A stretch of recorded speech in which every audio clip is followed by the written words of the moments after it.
Hey there, amazing viewers. Welcome back to our YouTube channel where we bring you your favorite manhwa recaps. Did you know that more than 90% of our viewers have not subscribed yet? So please, if you're enjoying our videos and want to be part of our awesome community, now is the perfect time to hit that subscribe button. Joining our subscriber family means you'll never miss out on any of our exciting content. So, take a quick second to click that big red subscribe button below. And don't forget to hit the notification bell to stay notified whenever we release a new video. Enjoy watching and stay awesome. In the city where quiet people live, a dungeon that is called by the people suddenly appeared out of nowhere, and every time a dungeon appears there are monsters who roam inside it that need to be eliminated. There is no one that knows when those dungeons appear and how or when they will show up in the city. Dungeons started appearing from different parts of the city. The dungeons were full of monsters that need to be eliminated, and after that, miners will go in to get large resources like stones, minerals, etc. Each dungeon contains large resources that are valuable, but it also comes with a lot of dangers inside it. Monsters roam inside the dungeon as they appear. Every monster in the dungeon needs to be eliminated before letting the miners come in. People who eliminate the monsters are called players. Players are the one who eliminates the monsters inside and within the dungeon. They are responsible for clearing the dungeon so the miners can do their job without danger. Inside the dungeon, there was a miner named Jiang Mingyu who works inside the dungeon after the players eliminate all the monsters. Jiang Mingyu works as a miner even if he thinks it's tough because the income from mining inside the dungeon is a lot compared to the jobs outside the city. His body is stronger and muscular due to the large amount of physical workload from the mining. One of his co-workers named Lao Fan slammed him in the head as he was working because Jiang Mingyu hasn't been answering his calls. Lao Fan did not want to come inside the dungeon, but he needs to as he will give Jiang Mingyu and the others their pay from their work. Jiang Mingyu's eyes shined and blushed as soon as he gets the pay from Lao Fan and thanked him immediately. His uncle, Lao Fan, told Jiang Mingyu that instead of thanking him he should treat him to a drink after work, but Jiang Mingyu rejected his offer. Lao Fan thinks Jiang Mingyu is still saving up money to buy an awakening stone, which is impossible because the item is very expensive. He also told him that buying an E-rank awakening stone can cost him thousands, and being a player also brings him closer to danger. Jiang Mingyu looks back at the stone as his uncle Lao Fan was talking. Lao Fan told him that his nephew also wanted to become a player, so his parents spent their entire savings to buy him an awakening stone. But his nephew got scared when he entered the dungeon and did not want to go back again. The awakening stone is the core of a dungeon and also the key for normal people to become players. All the awaked players are divided into 3 types: the warrior, ranger, and the magic user. Lao Fan told Jiang Mingyu that it is impossible to obtain an awakening stone because many dungeons belong to guilds, that even the lowest rank of an awakening stone is expensive. As Lao Fan was talking, Jiang Mingyu interrupted him and told him that he was not the type of person to extort and leeches off from his parents for money. Jiang Mingyu thinks of his sister who will be going to a university soon and also thinks that it will be hard for her aunt to maintain the pay for their cost of living. He told Lao Fan that even he became a lowest ranked player, he can earn more than what he earns working as a miner, then his aunt wouldn't work hard to pay their daily expenses. A man suddenly laughed and interrupted their conversation, saying that Jiang Mingyu's dream is the funniest joke he has ever heard. The man mocked Jiang Mingyu as a trash who wants to become a player and told him to stop dreaming. Jiang Mingyu gets angry for what the man said. Lao Fan stopped him and told him that the man is a client of Shangjin Guild's member. The man continued to mock and discriminate them and told them that it would take years for them to mine to afford an awakening stone, so they should just mine for their entire life instead of dreaming for the impossible. Jiang Mingyu clenched his fist tightly because of the anger after what the man had said. The man touched Jiang Mingyu's face and told him to face the reality if he isn't convinced yet. Lao Fan goes in the middle of Jiang Mingyu and the man and told him that they wouldn't dare fight the client of their miner squad. The man glared at him with rage as he listened to what the man had said. The man smiled mockingly and told them that they thought he finally met someone interesting. He told Lao Fan and Jiang Mingyu to keep mining because the guild didn't hire them to just have chit-chat. Lao Fan stands in relief as the man walks away and told him that their lucky Jiang Mingyu is not that reckless and stopped what he said immediately. The man is Shangjin Guild's Shang Mio, who is born with a golden spoon, and he has abilities because he is a B-rank player. If Jiang Mingyu attacked him first, he can call it self-defense even if it kills him. The awakening stone of the dungeon suddenly drops and cracks. Jiang Mingyu has gone quiet ever since the man talked to them, so Lao Fan told him not to worry and not overthink what the man said. Jiang Mingyu smiled at Lao Fan and told him not to worry. Jiang Mingyu notices something weird is happening in the dungeon. Lao Fan quickly responds and notices that the dungeon is collapsing and they need to evacuate immediately. The miners run hurriedly towards the exit as big rocks were falling inside the dungeon. Lao Fan grabbed and pulled Jiang Mingyu as he was dazing and shocked by what is happening. Jiang Mingyu quickly runs toward the exit of the dungeon and notices that the gate is getting smaller. As they were running towards the exit, big rocks kept falling and the dungeon is getting more dangerous. A big rock suddenly falls to Lao Fan. Jiang Mingyu shouts and was shocked to what happened to Lao Fan. Lao Fan lays on the ground with lots of blood as he was crushed by a big rock. Jiang Mingyu worries and tried to lift the rock, but the rock was too heavy for him to move by himself. He kept trying to lift the rock, but unfortunately, he couldn't manage the weight of the rock. Lao Fan told him not to worry about him and run towards the exit because anytime soon the gate will close. Lao Fan cries as he was telling Jiang Mingyu to leave him. Jiang Mingyu kept trying to lift the rock and said that he will not leave him and will treat him to wine after they left the dungeon. As Jiang Mingyu was lifting the rock, Jiang Mingyu appeared and mocked them. Jiang Mingyu was shocked that Jiang Mingyu was still there and hasn't left the dungeon. Jiang Ming grabbed Jiang Mingyu's shoulder as he thinks he can help Lao Fan since he is a player, and there is something he can do. Jiang Mingyu smiled at Jiang Mingyu as he mocked them that he can't help but trash. He bids goodbye to Jiang Ming and Lao Fan as he was about to exit the dungeon. Jiang Ming ranges with anger to what Jiang Mingyu had said and attempted to punch him. Jiang Mingyu smiled and points toward Jiang Mingyu and used his power as a self-defense for Jiang Mingyu's attack.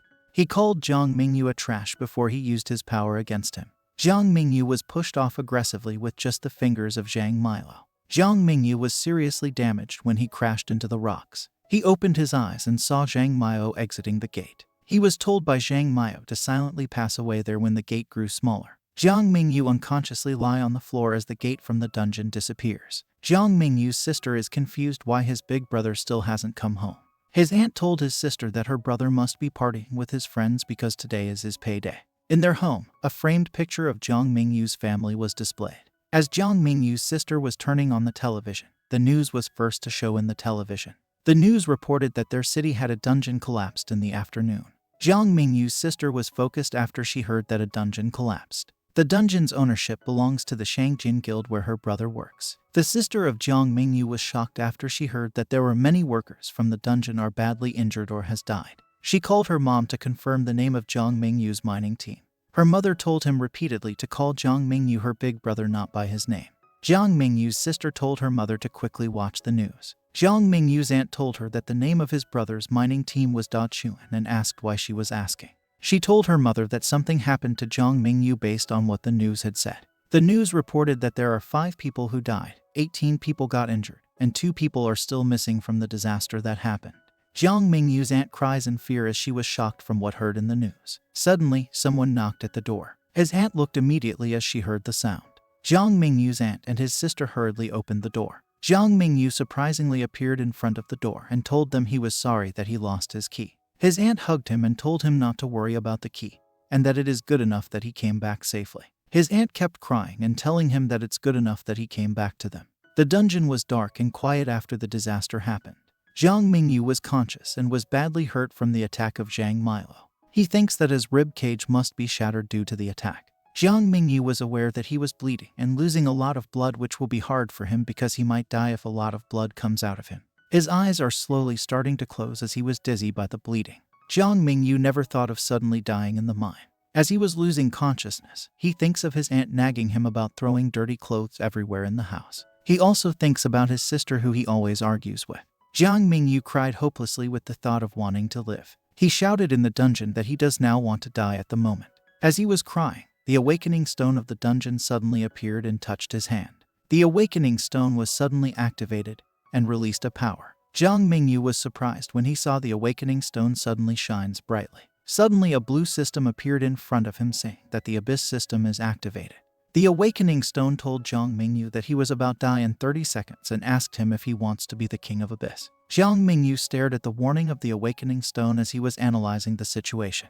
As he was thinking about the king of the abyss, his lifespan is ticking. Jiang Mingyu was pondering what is the king of abyss and thinks that if he can live, he will accept it. He finally made his move on pressing the yes button. Jiang Mingyu does not care what he will become as long as he lives. He will accept to be the king of abyss. He pushed the yes button and the system congratulated him for becoming the king of abyss. As he became the king of abyss, he began to feel the system inside of him. The system becomes part of Jiang Mingyu. Jiang Mingyu rests well as the morning arises. He yawned as he woke up from his deep sleep. As soon as Jiang Mingyu woke up, he sits and asks the abyss system what it is. He looked at the system confusedly. and wonders how the abyss system works. Jiang Mingyu only remembered that he got home after the awakening stone turned bright like gold. He thinks that it is magic but was hesitant because he hasn't heard people being teleported with magic. Jiang Mingyu was in awe on how big the system panel looks like. The system panel displayed attributes and his current level. He thinks that something inside the system is a game. Jiang Mingyu thinks that the attributes were easy to understand, just like how he distributes points in games. He ponders that the 3 types showed in the system corresponds with the 3 types of players, which is the warrior, ranger, and a magic user. Jiang Mingyu contemplates that if he wants to distribute all 3 attributes, he can be a full-time player. But he suddenly questions what is all points that is said to obtain to level up. His sister fake coughs as she was trying to caught the attention of Jiang Mingyu. Jiang Mingyu is still distracted and thought his injuries healed fast because of the abyss system. His sister slammed the door and angrily asked Jiang Mingyu how long will he be planning to stay in bed. Jiang Mingyu told her to knock first before entering a boy's room because she might see different things unexpectedly. His sister nagged at him to go down and eat breakfast because it's already too late in the morning. Jiang Mingyu pointed the abyss system and asked her sister if she could see it. His sister jokingly said that he might have gone crazy when he hit his head yesterday. Jiang Mingyu's sister told him to wake up because his aunt will do housekeeping and his sister will be in the library with her friends at the afternoon. She also told Jiang Mingyu to be careful and stop doing dangerous jobs in the future. She added that she has already requested for a loan for her university fee and that she can work part-time to earn money while studying. Jiang Mingyu was delighted by what his sister said. He told his sister Tao Zhai if he was worried about him doing all the work and becoming injured. Tao Zhai, his sister, sarcastically said that she was worried since if he die there is no one who will earn money for her to spend. Jiang Mingyu was pissed and told his sister that she was a demon for thinking that way. Jiang Mingyu told Tao Zhai that she wasn't cute at all. As they were talking, someone knocked at the door. It seems that Tao Zhai's friends have arrived and told her brother again to wake up and quickly eat his breakfast. The people outside knocked repeatedly as Tao Zhai was coming downstairs to open the door. Tao Zhai expected that her friends came early, but as to her surprise it wasn't her friends who was outside. Tao Zhai asked who are the people outside and was ready to close the door. The blonde man stepped his foot onto the door as Tao Zhai plans to close the door. The man smiled and told her to not be scared. Tao Zhai looked at them with fear in her eyes as they were talking to her. 2 men were telling her that they are not bad guys. One beautiful morning a kid was playing soccer with his mom. He picked up his soccer ball as he was playing. Once he picked up the ball, he noticed some men in his sight. The kid told her mom that they were gangsters. The kid's mom looked at them and told his child to quickly leave. The gangster was Loan Sharks and he told her that her father Bai Xianyang has a debt to them. He showed her a receipt of Bai Xianyang's loaning money from them that he took and never paid off. The man explained that 3 years ago her father loaned 500,000 to them, and the total interest that they should be paying is 1,500. He told Tao Zhai that there was a saying where the children need to pay for their parents' debt. Tao Zhai told them that they are also victims and they should go to her father to collect the money, not to them. The man told her that they pity them for having a father who likes to gamble and being in debt who does not pay, and also ditching them to ran away from his debt. He grabbed Tao Zhai as he was planning to take her to use her to pay her father's debt. He holds Tao Zhai tightly as he keeps insisting that children need to pay for their parents' debt. Tao Zhai resists and said that he will not be coming with them. Tao Zhai shouts to save her from the guy trying to kidnap her. As Tao Zhai was trying to get help, the other guy slapped her in the face to make her quiet. The man who slapped her told the other guy to just drag Tao Zhai and stop wasting time trying to convince her to come with them. The blonde guy told him to be careful with Tao Zhai's face because she will be useless for them if her face has injuries or scars. The man talked to her again to convince her to come with them and then she won't suffer. Jiang Mingyu shouts and interrupts the man. Jiang Mingyu appears in front of them and told them to stop what they're doing to her sister. The 2 gangsters looked at Jiang Mingyu confusedly. They laughed as long as they saw Jiang Mingyu and wonders where the weakling came from. The man who slapped Tao Zhai was mocking Jiang Mingyu, says he must have watched too many action movies to gain confidence from stopping them. As the man continues to mock and laugh at him, Jiang Mingyu strike an attack and punch him in the face. The gangster was shocked on what Jiang Mingyu has done. Tao Zhai looked at Jiang Mingyu as he punched the man on the face. Jiang Mingyu was shocked that his punch hasn't injured the gangster. The man grabbed Jiang Mingyu's arms and threatens him. Jiang Mingyu tried to take his arms from the guys. He was struggling to remove his arms from the grip of the man's hands. Jiang Mingyu sarcastically told the guy that they can sit down and settle things with violence. The gangster kicked Jiang Mingyu in his stomach and told him to leave because he is a weakling. Jiang Mingyu coughs blood as he was kicked aggressively. Tao Zhai cries and begs them not to hit his brother. Jiang Mingyu assured Tao Zhai that he was okay and not to be scared. The gangster told him that their family only produces trash and can't stand strong with them. He told Jiang Mingyu that Lao Huang the gangster is an underground boxer, that's why he has a strong power. Lao Huang whispers that if Jiang Mingyu was on the stage, he would have killed him. The boxer Lao Huang grabbed Tao Zhai's hair and told them to stop wasting time and that it will be troublesome if the police see them. Jiang Mingyu was telling them to let her sister go as was on the ground. The gangster told Jiang Mingyu that if he wants to save Tao Zhai, he will bring them enough money to redeem her freedom. If he failed to bring them money, his sister will be shown to erotic films. Jiang Mingyu ranges with anger and called the Abyss system. He told the system to distribute all the attribute to strength. The Abyss system increases its strength to 30 as the attributes have been distributed. Jiang Mingyu told them to stop and the gangster were shocked that he was still fighting. Jiang Mingyu mocked them and asked if they do not understand human language. He kept telling them to let her go. Lao Huang the boxer smirked as he looked at Jiang Mingyu's persistent face. He released Tao Zhai to fight Jiang Mingyu. Lao Huang threatens Jiang Mingyu that he will break his bones so he can give up. The guy told her to control his strength and try not to kill someone like what he did last time. The boxer told Jiang Mingyu to come at him a strike and attack first. Tao Zhai worries as Jiang Mingyu tries to fight with the gangsters. Jiang Mingyu rushes towards Lao Huang to attack. Jiang Mingyu was determined that he can win against the gangster. A memory from the past came. Tao Zhai was playing in the park where she was being bullied, so her brother Jiang Mingyu came to her defense. Tao Zhai cries as her big brother Jiang Mingyu fights off the bullies who made her sister cry. Jiang Mingyu kept fighting her sister's bullies even though he was bleeding in his head due to the injury. When the opportunity arose, one of the bullies punched Jiang Mingyu in the face. Jiang Mingyu quickly defended himself after being punched in the face. All the bullies looked and were scared of Jiang Mingyu as he hit the boy and fell unconscious. The boy who punched Jiang Mingyu in the face lies on the ground as he was hit in the head with a bat by Jiang Mingyu. The other kids kept calling him murderer. Jiang Mingyu raged with anger as he kept fighting the bullies. He kept bleeding as the fight continued. He threatened Tao Zhai's bullies never to make fun of her again or else he will kill them. The bullies ran as they were scared of Jiang Mingyu's threat. They said that he killed someone because of the boy who fell unconscious. Tao Zhai grabbed Jiang Mingyu's arms to look out for him out of concern for her brother who suffered an injury. Tao Zhai worriedly asked her brother as she saw that he was bleeding a lot due to the fight. Jiang Mingyu confidently smiles at her sister to affirm to her that he is okay and he is very strong, that no one will dare bully her again. Jiang Mingyu attempted to attack Lao Huang first. Lao Huang smirked and thought that Jiang Mingyu had a lot of confidence attacking first. He mocked Jiang Mingyu even before he punched him, saying that his punch is like a girl's massaging men. Jiang Mingyu looked at him seriously and punched him in the face. Lao Huang stuttered in fear as Jiang Mingyu's punches were likely to be strong.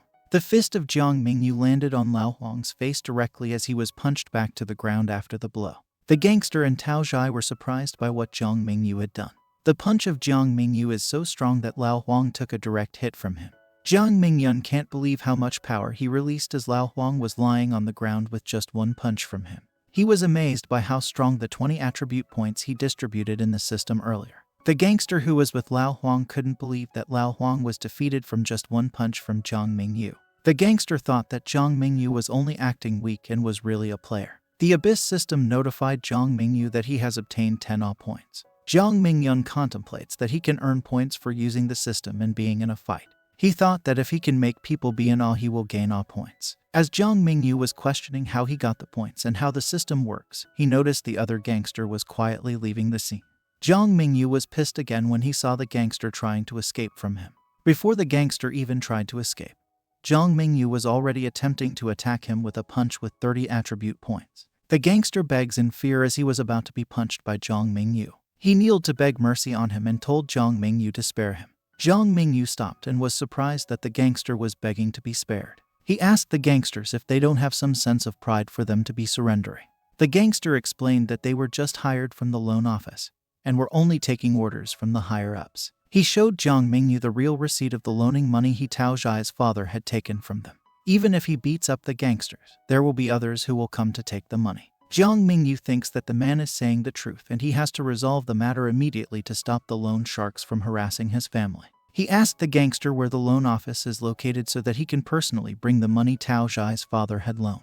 The gangster gave Jiang Mingyu the details of where the loan office is located and asked Jiang Mingyu if he could take his leave. Jiang Mingyun smirked as he told the gangster not to be in a rush, and there will be a price to pay for grabbing his sister's arm. The gangster trembled in fear as Jiang Mingyu attempted to injure his hand.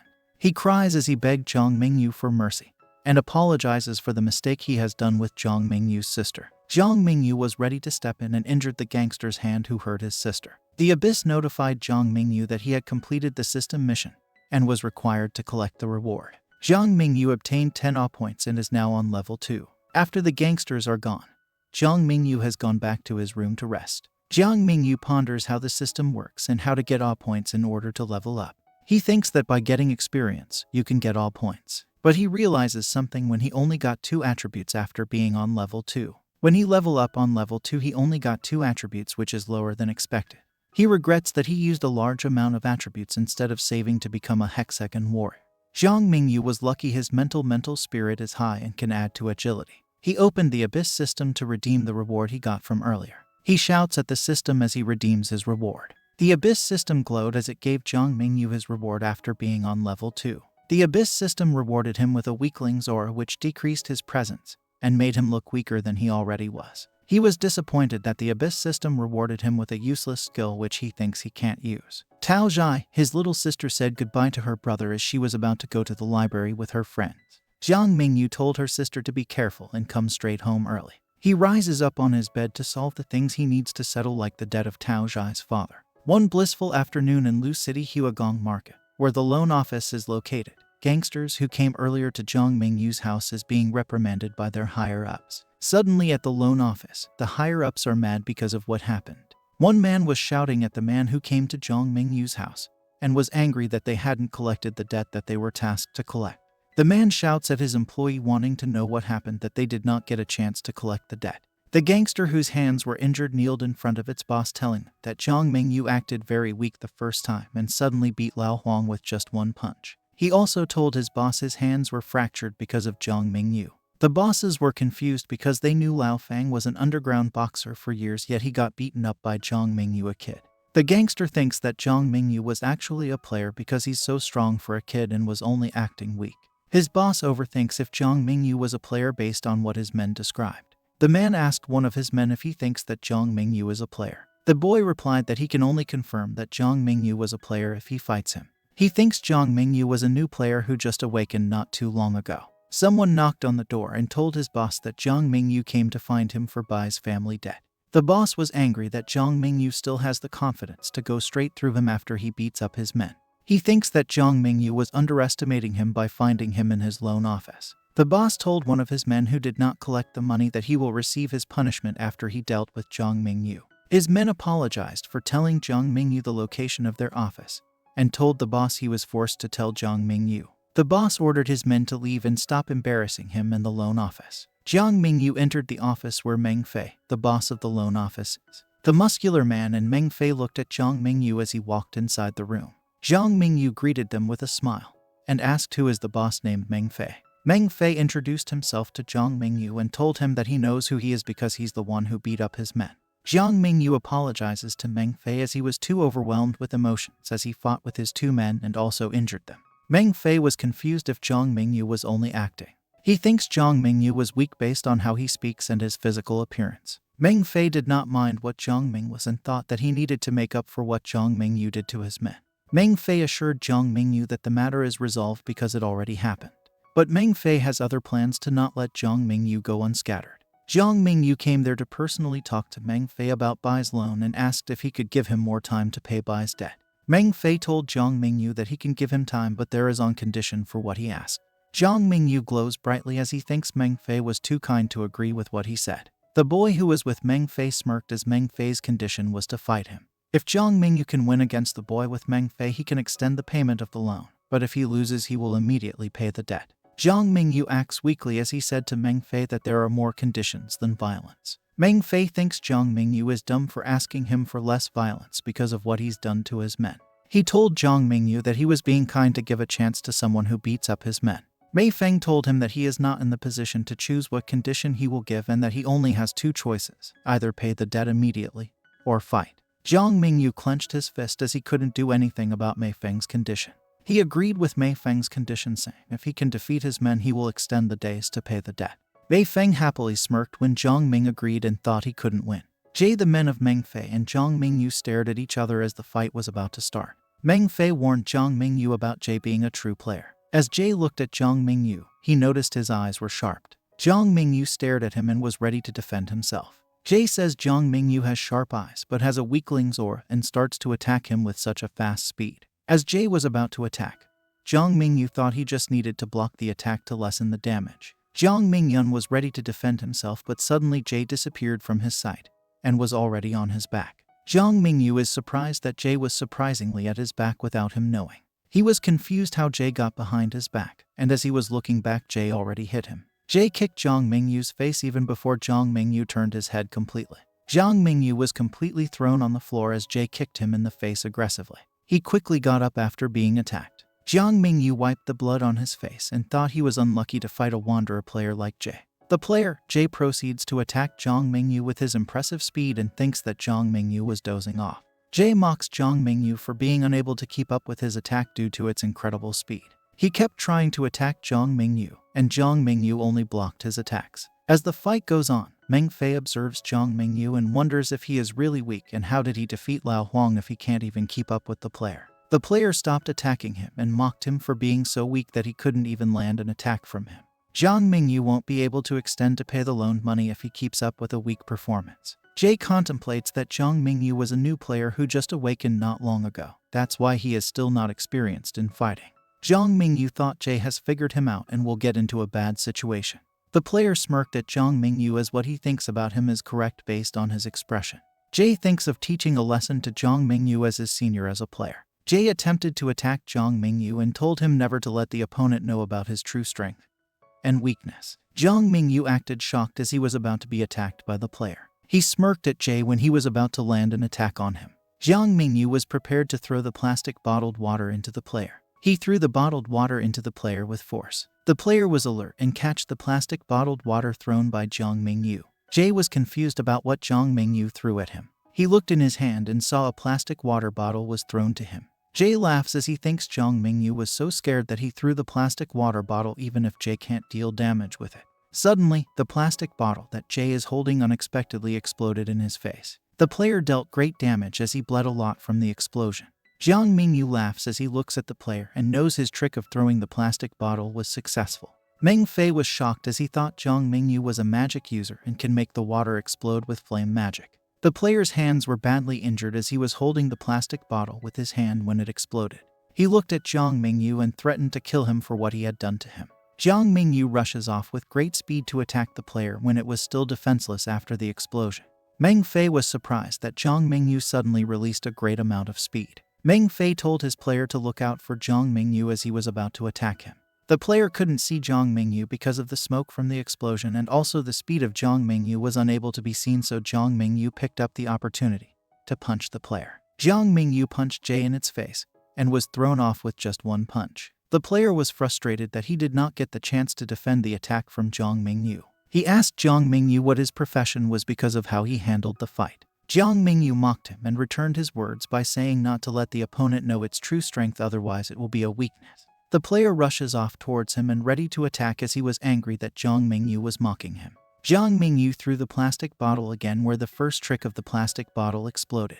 The plastic bottle exploded again in front of the player, but he did not fall for the same trick and immediately defended himself from the explosion. As the plastic bottle exploded, it landed in front of Meng Fei's feet. Meng Fei picked up the plastic bottle and saw what was inside the bottle. He looked inside and saw a gold element which Jiang Mingyu put inside for the plastic bottle to explode. Meng Fei was angry that they got tricked by Jiang Mingyu pretending to be a magic user with the use of a plastic bottle and an element.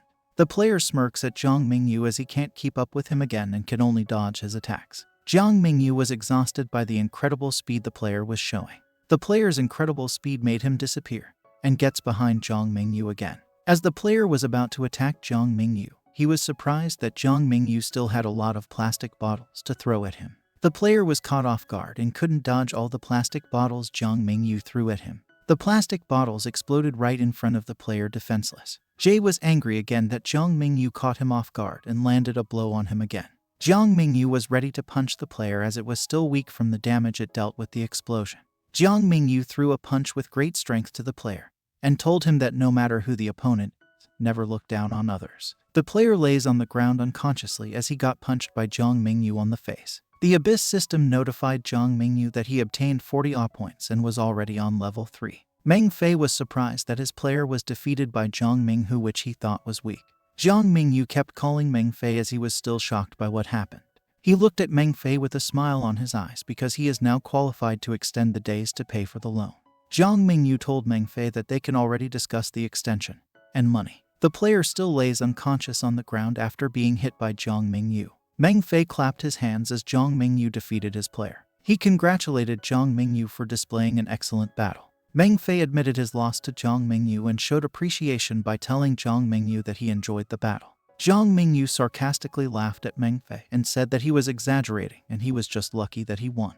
Meng Fei thinks Jiang Mingyu was being humble even though he won the battle. Meng Fei picked up the battle and wanted to know what trick Jiang Mingyu had done to plastic bottles. He picked up the bottle that Jiang Mingyu used to defeat his player. Meng Fei asked Jiang Mingyu what kind of metal he used to make the bottle explode. Jiang Mingyu told him that he only used sodium metal to make it explode. Meng Fei was surprised that he only used sodium metal instead of using a high-end metal. He told Meng Fei that using sodium metal and coming in contact with the water will make it explode intensely. Sodium metals are known to high schoolers, and the trick was just common sense. On the way to the loan office, Jiang Mingyu went to the convenience store to buy water bottles. Jiang Mingyu asked the owner how much the total price for 6 bottles was and paid for it. Meng Fei was still confused about what Jiang Mingyu had said about sodium metal having exploded in contact with the water. Jiang Mingyu emptied a portion of water and stuck the sodium metal in the lid of the plastic bottles to avoid contact in the water. Jiang Mingyu explained how he tricked them by thinking he was a flame user or magician by using sodium metal through water. Because of the small explosion made by the sodium metal, the smoke will spread and disturb the opponent's eyesight that can make Jiang Mingyu sneak an attack. Meng Fei was questioning Jiang Mingyu how and where he got sodium metal when it is not sold in the convenience store. Jiang Mingyu laughs at Meng Fei and thinks he is playing dumb with all the questions he asked. He reminded Meng Fei where his office was located, and Meng Fei was surprised that Jiang Mingyu was brilliant. He looked at Meng Fei as he was shocked by how brilliant his idea was. Meng Fei thinks that Jiang Mingyu was ready and plotted against them before coming to the loan office. Meng Fei sarcastically compliments Jiang Mingyu for giving him new knowledge. He complimented Jiang Mingyu by making him amazed on how smart he was in the situation. Meng Fei already caught up with what Jiang Mingyu planned from the start. Jiang Mingyu's skill given by the system made him look like a weakling, thus he remained humble by saying he was just lucky that the player was careless. In reality, if the player did not fall for Jiang Mingyu's tricks, he wouldn't be able to defeat him with his combat ability. The boss Meng Fei realizes that Jiang Mingyu was prepared to fight if his plan did not go his way. Jiang Mingyu wishes to settle things with the loan office peacefully, but he was not dumb to come empty-handed. He thought that he couldn't be unprepared for coming to the loan office after he beat Meng Fei's people. Meng Fei told Jiang Mingyu that he was cunning from its young age. Jiang Mingyu thanked him even though it wasn't a compliment. Meng Fei told Jiang Mingyu that he is smart from a very young age and that he wants to see his growth as a player in their world. Jiang Mingyu interrupts Meng Fei as he was speaking because he wants to talk about the debt already. Meng Fei sat and told Jiang Mingyu he was all ready to talk about the extension of the debt's duration. They talked about the extension, and Jiang Mingyu was shocked by what Meng Fei had said. Jiang Mingyu has 3 days to pay for the money his family had owned. He couldn't imagine where he would get 3,500,000 in just 3 days. Meng got pissed because Jiang Mingyu kept shouting at him and complaining about the extension of the debt. He told Jiang Mingyu not to complain because he can just easily get the money by being in the dungeon for 3 days. Jiang Mingyu was worried he can't go into the dungeon because he is just a new player and is not qualified to join the player qualification test or join any guild at the moment. Meng Fei did not listen to Jiang Mingyu's complaint and thought he should go to player level rating to grab the opportunity of passing the player qualification test. Meng Fei gave his business card to Jiang Mingyu and told him to call him if he had already prepared the money. He added that Jiang Mingyu can call them if he ever needs help about information gathering or business in the future. Meng Fei looked out the window as Jiang Mingyu left his loan office. His employee was curious if their boss Meng Fei was going to let Jiang Mingyu easily after what he's done. Meng Fei told his employee that he believes that Jiang Mingyu will pay him in time and saw something in him. After Jiang Mingyu left the loan office, he overthinks how he will pay the loan office in 3 days. Jiang Mingyu got home just in time for dinner when her aunt already cooked. His aunt told him to be careful because his wounds aren't healed yet and cleaned up before eating. Tao Zhai suddenly remembered and told her mom that the debt collectors from the office came by to ask them for money, but Jiang Mingyun stopped the debt collectors from harassing them. As Tao Zhai's mom was washing her hands, she was shocked by what she heard from Tao Zhai. Jiang Mingyu's aunt was angry at Bai Xianyang for giving them a burden of running away from his debt. She told Jiang Mingyu that she will handle the matter and that he does not need to pay for Bai Xianyang's debt. Jiang Mingyu told her aunt that he thinks the debt collectors will not leave them easily because the amount Bai Xianyang borrowed was a huge amount. Tao Zhai and Jiang Mingyu's aunt were surprised when they heard how huge Bai Xianyang's debt is and can't believe he borrowed that huge amount. Jiang Mingyu assured them that he will earn money once he becomes a player and will pay them back immediately.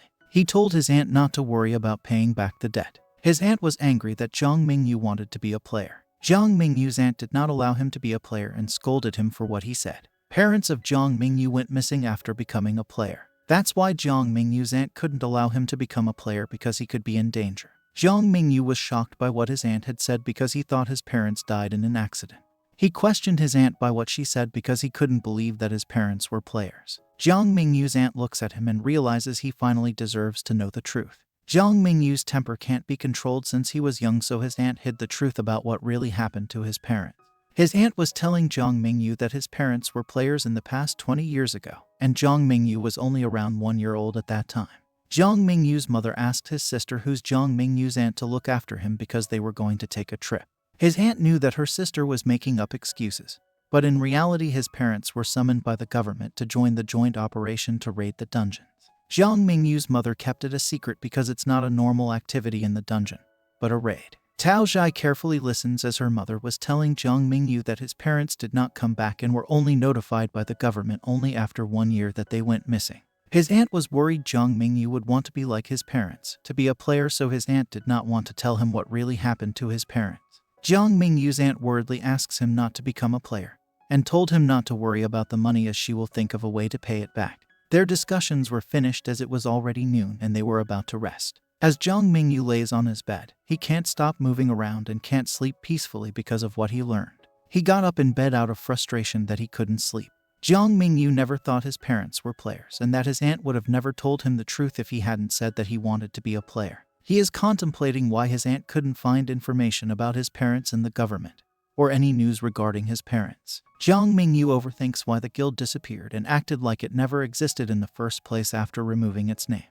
Jiang Mingyu was wondering how his parents died and was curious what kind of raid mission it is that caused his parents to go missing. He clenched his fist and was angry as he thought of the past of him being bullied by not having parents. Jiang Mingyu stopped thinking about what happened in the past because it was a horrible memory for him. He lays on the bed as he is tired from all the thinking he's done.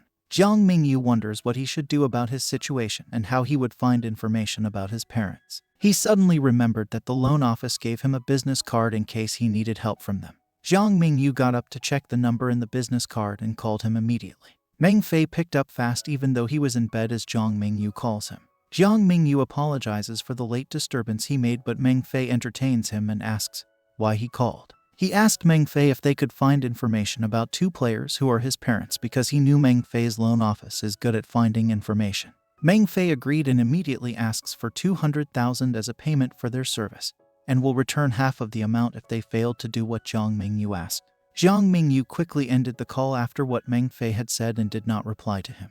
He sighs as he knows he can't pay Meng Fei because he's poor and does not have money to avail their service. Jiang Mingyu was persistent that he wants to become a player even after his aunt told him the truth. The night goes by even in the city. A man called in the phone who seems to be the boss because of his contact name on the phone. The man picked up and told his boss that it's already too late for him to call. The boss told Amo Jai that a new season of player exam will be starting on Monday, yet he hasn't got ready. He ordered Amo Jai to recruit and scout people for the exam or else he will punish him. Amo Jai assured him and told him to relax. Amo Jai told his boss not to worry about the player exam because he will surely bring him a strong one this time around. The time for a new season player exam has come and many who want to be a player attended the gaming center. Different players from different cities came to the player center because they will be choosing new players since a new season has started. Jiang Mingyu came to the player center and was surprised that many people also came and the place was more crowded than he expected. Jiang Mingyu wonders as he looks around to find someone to ask for directions so he can go to the player's exam report area. He saw someone and immediately asked him where the player's exam report area was. The person he asked turned around and looked at him as Jiang Mingyu called him handsome. Jiang Mingyu was confused that the man was about to say something to him. The man called Jiang Mingyu a genius, and while he grabs his shoulders and pats his back, He told Jiang Mingyu that he was a genius for noticing him for being handsome even though he meant to wear normal clothes on the day of that player's exam. Jiang Mingyu interrupts him as he asks again where the player's exam report area is located. The man asked Jiang Mingyu if he came as a new player to take the exam. He pointed directions to Jiang Mingyu and also told him how he can find the staff and get the form to fill up and get registered to take the exam. Jiang Mingyu thanked the man for giving him useful information and already bid goodbye to him. The man wished him luck at the registration and told him that he needs to become a player. The man who gave information to Jiang Mingyu thinks he is weak yet has the confidence to take the exam. He thought that the new season's batch will also be a bad one to find a strong player. A car suddenly stopped by the man and he noticed it immediately. A man from the car goes outside and realizes it's Shang Mio, a rank B magician from the Shangjin Guild. He goes in front of Mo Jai and tells him to just disband because his guild couldn't get raid missions. And Mo Jai mocks Shang Mio as he tells him that everyone hates him and the reason the dungeon cave collapsed was because of him. And Mo Jai was telling him Shangjin lost a lot of money after the ranked dungeon collapsed. Shang Mio replied sarcastically telling him to worry about himself and should just leave his guild and join the Shangjin Guild than endure his trash guild. And Mo Jai jokingly mocks him with a weird face saying he can't stay with a weirdo like Shang Mio, and that he is human compared to him. Shang Mio was pissed and thought Mo Jai was trying to fight him. Suddenly, a voice of a man interrupts their conversation and stops them from fighting. Jiang Mio and Mo Jai trembled as they felt a strong aura coming from an S-rank player. Xing Hongqi, an S-rank warrior from the Wind Thunder Guild and also the clan leader, told them not to fight in the player center entrance because they are a public figure, and a staff will chase them away, and the outcome will be bad for their publicity and their guild. Going back, Jiang Mingyu has already filled out the form and registered as a player whose profession is a warrior. The staff gave him his number tag for his registration. The staff told him to go to the main door to enter the exam area. Jiang Mingyu looks and stands in front of the door as he realizes he will become a player. Jiang Mingyu was confident he was about to pass the main door and was ready to take the exam for a new challenge. Suddenly, as he was about to pass the door, the Abyss system notified him and went to see it. As Jiang Mingyu has stopped collecting awe points for a long period, the system will punish him by decreasing his luck to 50. He was shocked and frustrated as the Abyss system suddenly decreased his luck, which he needed because he will take the exam to become a player. After the system deducted 50 from his luck, he was frustrated that the system was crazy. His hope had dropped because of the system and can't think clearly. Jiang Mingyu sarcastically blames the author of the manhwa for causally giving him a punishment like he isn't the main character. As he was frustrated about the system, the staff announced that the player exam was about to start and told the examinees to quickly enter the arena before the exam starts. Jiang Mingyu cannot believe the system deducted his luck at a very important time. He tries to calm himself down and think positively that he can do it if he bears it for a while, even if his luck has reduced by 50. Finally, Jiang Mingyu has entered the arena uncertain of the total of his luck and if 50 is a big deal to him. He thinks positively as he enters the arena and thought it might not be as bad as he thought it was. Due to his mind being completely over the system, he did not see a rock and tripped on it. He fell right into the ground and slammed his face to the rocks. Other players who were at the arena saw that Jiang Mingyu tripped and asked if he was okay. Jiang Mingyu replied and said he's fine. Luckily, he added 20 attributes in strength previously, or else he will be claimed as the weakest player of the arena and will be eliminated. He overthinks what happened and thinks his luck reduced by 50 is bad regarding his situation. The other player told him to stand up as he was still sitting on the ground and thought about who their examiner was. One player who joined the player exam couldn't care less who the examiner was except for Hai Lai. The two players looked at Jiang Mingyu as he was clueless about who's Hai Lai. Jiang Mingyu curiously asks them who Hai Lai was and why the players wouldn't be in trouble as long as she's not the examiner. The players were dumbfounded by how clueless Jiang Mingyu was when he participated in the exam. There are a total of 3 S-rank magician examiners in the Lai City's player center, which is the Silent Warlock Mo Wen, second is the Saint Healer Huang Lin, and last Charm Queen Hai Lai, who will be randomly arranged to examine the players in the morning, afternoon, and nighttime. The player worries that Hai Lai would be hard to please, but the 2 examiners would go easy on the players. He told Jiang Mingyu that Hai Lai was a pervert but not particularly described as a pervert. Jiang Mingyu suddenly thinks that Hai Lai whips the player and is a sadistic one. The 2 players explained why Hai Lai is called a pervert by the examinees. Normally, examiners would eliminate 10 people each round, but for Hai Lai, the 10 people is who she passed at the final round. The player's examiner last season was Hai Lai, so he did not get the chance to become a player and failed. If he encounters Hai Lai again as his examiner, his luck would run out. Jiang Mingyu thinks the player is dumb for not thinking Thag Hai Lai can be his examiner again. Jiang Mingyu thinks he will be lucky if Hai Lai wouldn't be his examiner even if his luck is reduced. The player who has number 1 on his tag is being impatient and asks the staff what time the exam starts when the examiners are not in the arena yet. The other players were also getting impatient by how long they were waiting for the exam to start. The staff told everyone in the arena to be patient, and the exam will start as soon as the examiner arrives. Hai Lai, the Charm Queen, was the first examiner to show up at the arena to start the exam. She was at the top of the arena when he greeted the players and suddenly jumped off. As Hai Lai jumped off the top of the arena, the players watched as she landed. Hai Lai's presence was felt when she strongly landed on the arena. Jiang Mingyu and the other players couldn't handle the smoke and rocks that came after Hai Lai's landing. The staff puts her sunglasses on to avoid dust on her eyes. As soon as Hai Lai landed, he greeted all the players that were waiting for an examiner. She showed up telling them if they are ready to receive her lovely teaching. The player whose examiner last season is Hai Lai cried because he thinks he's unlucky that Hai Lai was his examiner again. Jiang Mingyu closed his eyes as he jokingly thought it was wrong to think that Hai Lai could be his examiner. Number 38 player confidently motivates them that they shouldn't be scared of Hai Lai. His nose bled as he looked at Hai Lai's beautiful body like a pervert. In the meantime, at the number 3 auditorium where members of guilds are staying and conversing, Jiang Mingyu thinks that the first batch of the player exam were pitiful because Hai Lai is their examiner. And Mo Jai suddenly speaks his mind and thinks that participant number 1's aura is not bad. Number 1 participant is from the country's Dechuan family's Dechuan standard, combat ability around B rank. The leader of Jiang Mingyu's guild has paid a high amount of money for him to join their guild once he got his player certificate. Jiang Mingyu was bored with all the chatting and asked Mo Jai if they wanted to have a bet. And Mo Jai asks him what kind of bet he was offering. Jiang Mingyu showed him a 2-kilogram high-quality crystal that he will give to number 1 once he passes the exam, and if he fails the crystal will belong to Mo Jai. He added that if number 1 passes, and Mo Jai will bark like a dog 3 times. Jiang Mingyu confidently thinks that he can pass the exam with no problem even if Hai Lai is his examiner. Hai Lai began to announce the rules to the players and said she will continue to attack them using magic for 30 minutes. All of Hai Lai's attacks can be defended, dodge, heal, or fight her straight on.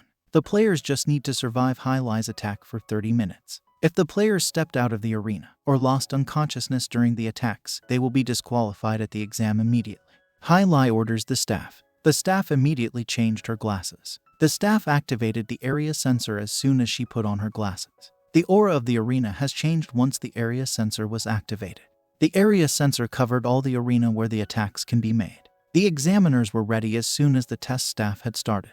Jiang Mingyu told number 42 participant that he felt something passed through. The player explained what he felt was a large scale of precipitation magic where it can monitor the player's movement, and if an accident happened, they can fix it immediately. Hai Lai was ready to attack the players as soon as she told them that the exam had started. Hai Lai released a strong energy ball up in the sky. The magic flew high at the top and players thought it was a firework, but in reality was an area attack made by Hai Lai. Number 42 shouts and tells the others to prepare for battle and dodge the attacks. The red ball in the sky started releasing huge like fireworks that will fall into the ground. As it fell to the sky, some players dodge it and some defend themselves. Number 38 players swiftly dodged all the attacks from the above and were able to move easily. Last year's player summoned a magic stone wall to defend him. A big stone wall suddenly appeared in the ground where it was summoned. Player 38 complains that another player was cheating using magic and was only hiding from the attacks. Player 42 was a 30-years-old magician, so he's a veteran but hasn't got his player certificate. Jiang Mingyu ran towards the stone wall and thanked him for summoning it. Jiang Mingyu runs as fast as he can as he accumulates his power on his legs and uses the strength directly to run towards the stone wall. The players shouted at Jiang Mingyu as he was about to be hit by the fireball. He looked back and the fireball was already rushing towards him. Jiang Mingyu couldn't dodge the attack and was hit aggressively on the back. Jiang Mingyu fell right into the ground as it hit him. The players think Jiang Mingyu won't die easily just by being hit by the fireball. Jiang Mingyu is stunned as he cries after he was injured on his back. Jiang Mingyu finally understands how his senior number 42 has suffered and how tough he is bearing the challenges.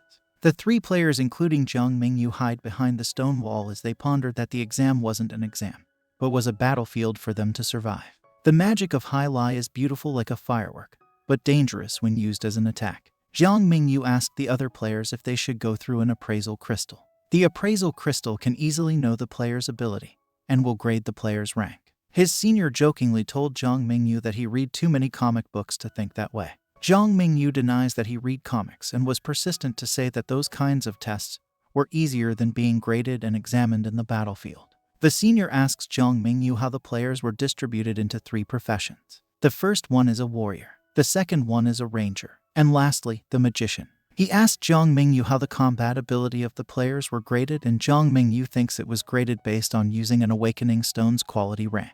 Player 38 says it was just the surface ability that was being graded, and the exam grade on reality will be combat ability. Combat ability during fights is an example that examiners look for players to be graded. The senior example of the Awakening Stone's power is like the player's equipment and weapon. The higher the Awakening Stone quality, the stronger the weapon. But you must not rely on it no matter how strong it is. You must hit the monster directly to damage it. If the player does not know better and keeps missing an attack or couldn't find a weakness in the opponent, then he can't deal full damage to his strength. If a player lacks footwork or awareness, then he isn't qualified and not ready for a combat battle. Even if the player has the best equipment, if he can't maximize the use of it, he might die sooner or later than expected.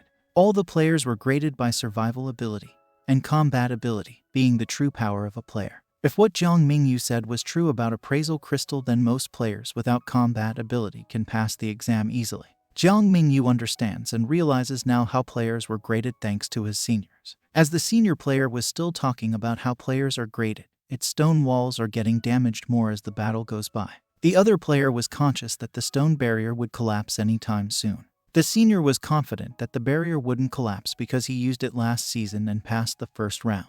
The senior did not know that a various range of attacks were coming at the barrier. The other player trembled as he looked outside the barrier. The senior looked confident and told the man not to worry about being attacked as he was experienced. As he looked outside, he was shocked because it wasn't a normal fire attack. Various fires attacked the stone barrier and were already getting destroyed. They couldn't believe how many fires attacked in their direction and were able to damage the stone barrier. The staff detected in the 12 o'clock direction the firepower gathered was 30% and asked Hai Lai if she was able to control the fire and split it. Hai Lai was shocked as she was not the one controlling the fire who attacked the barrier. It seems like her fire magic was attracted to something in its direction.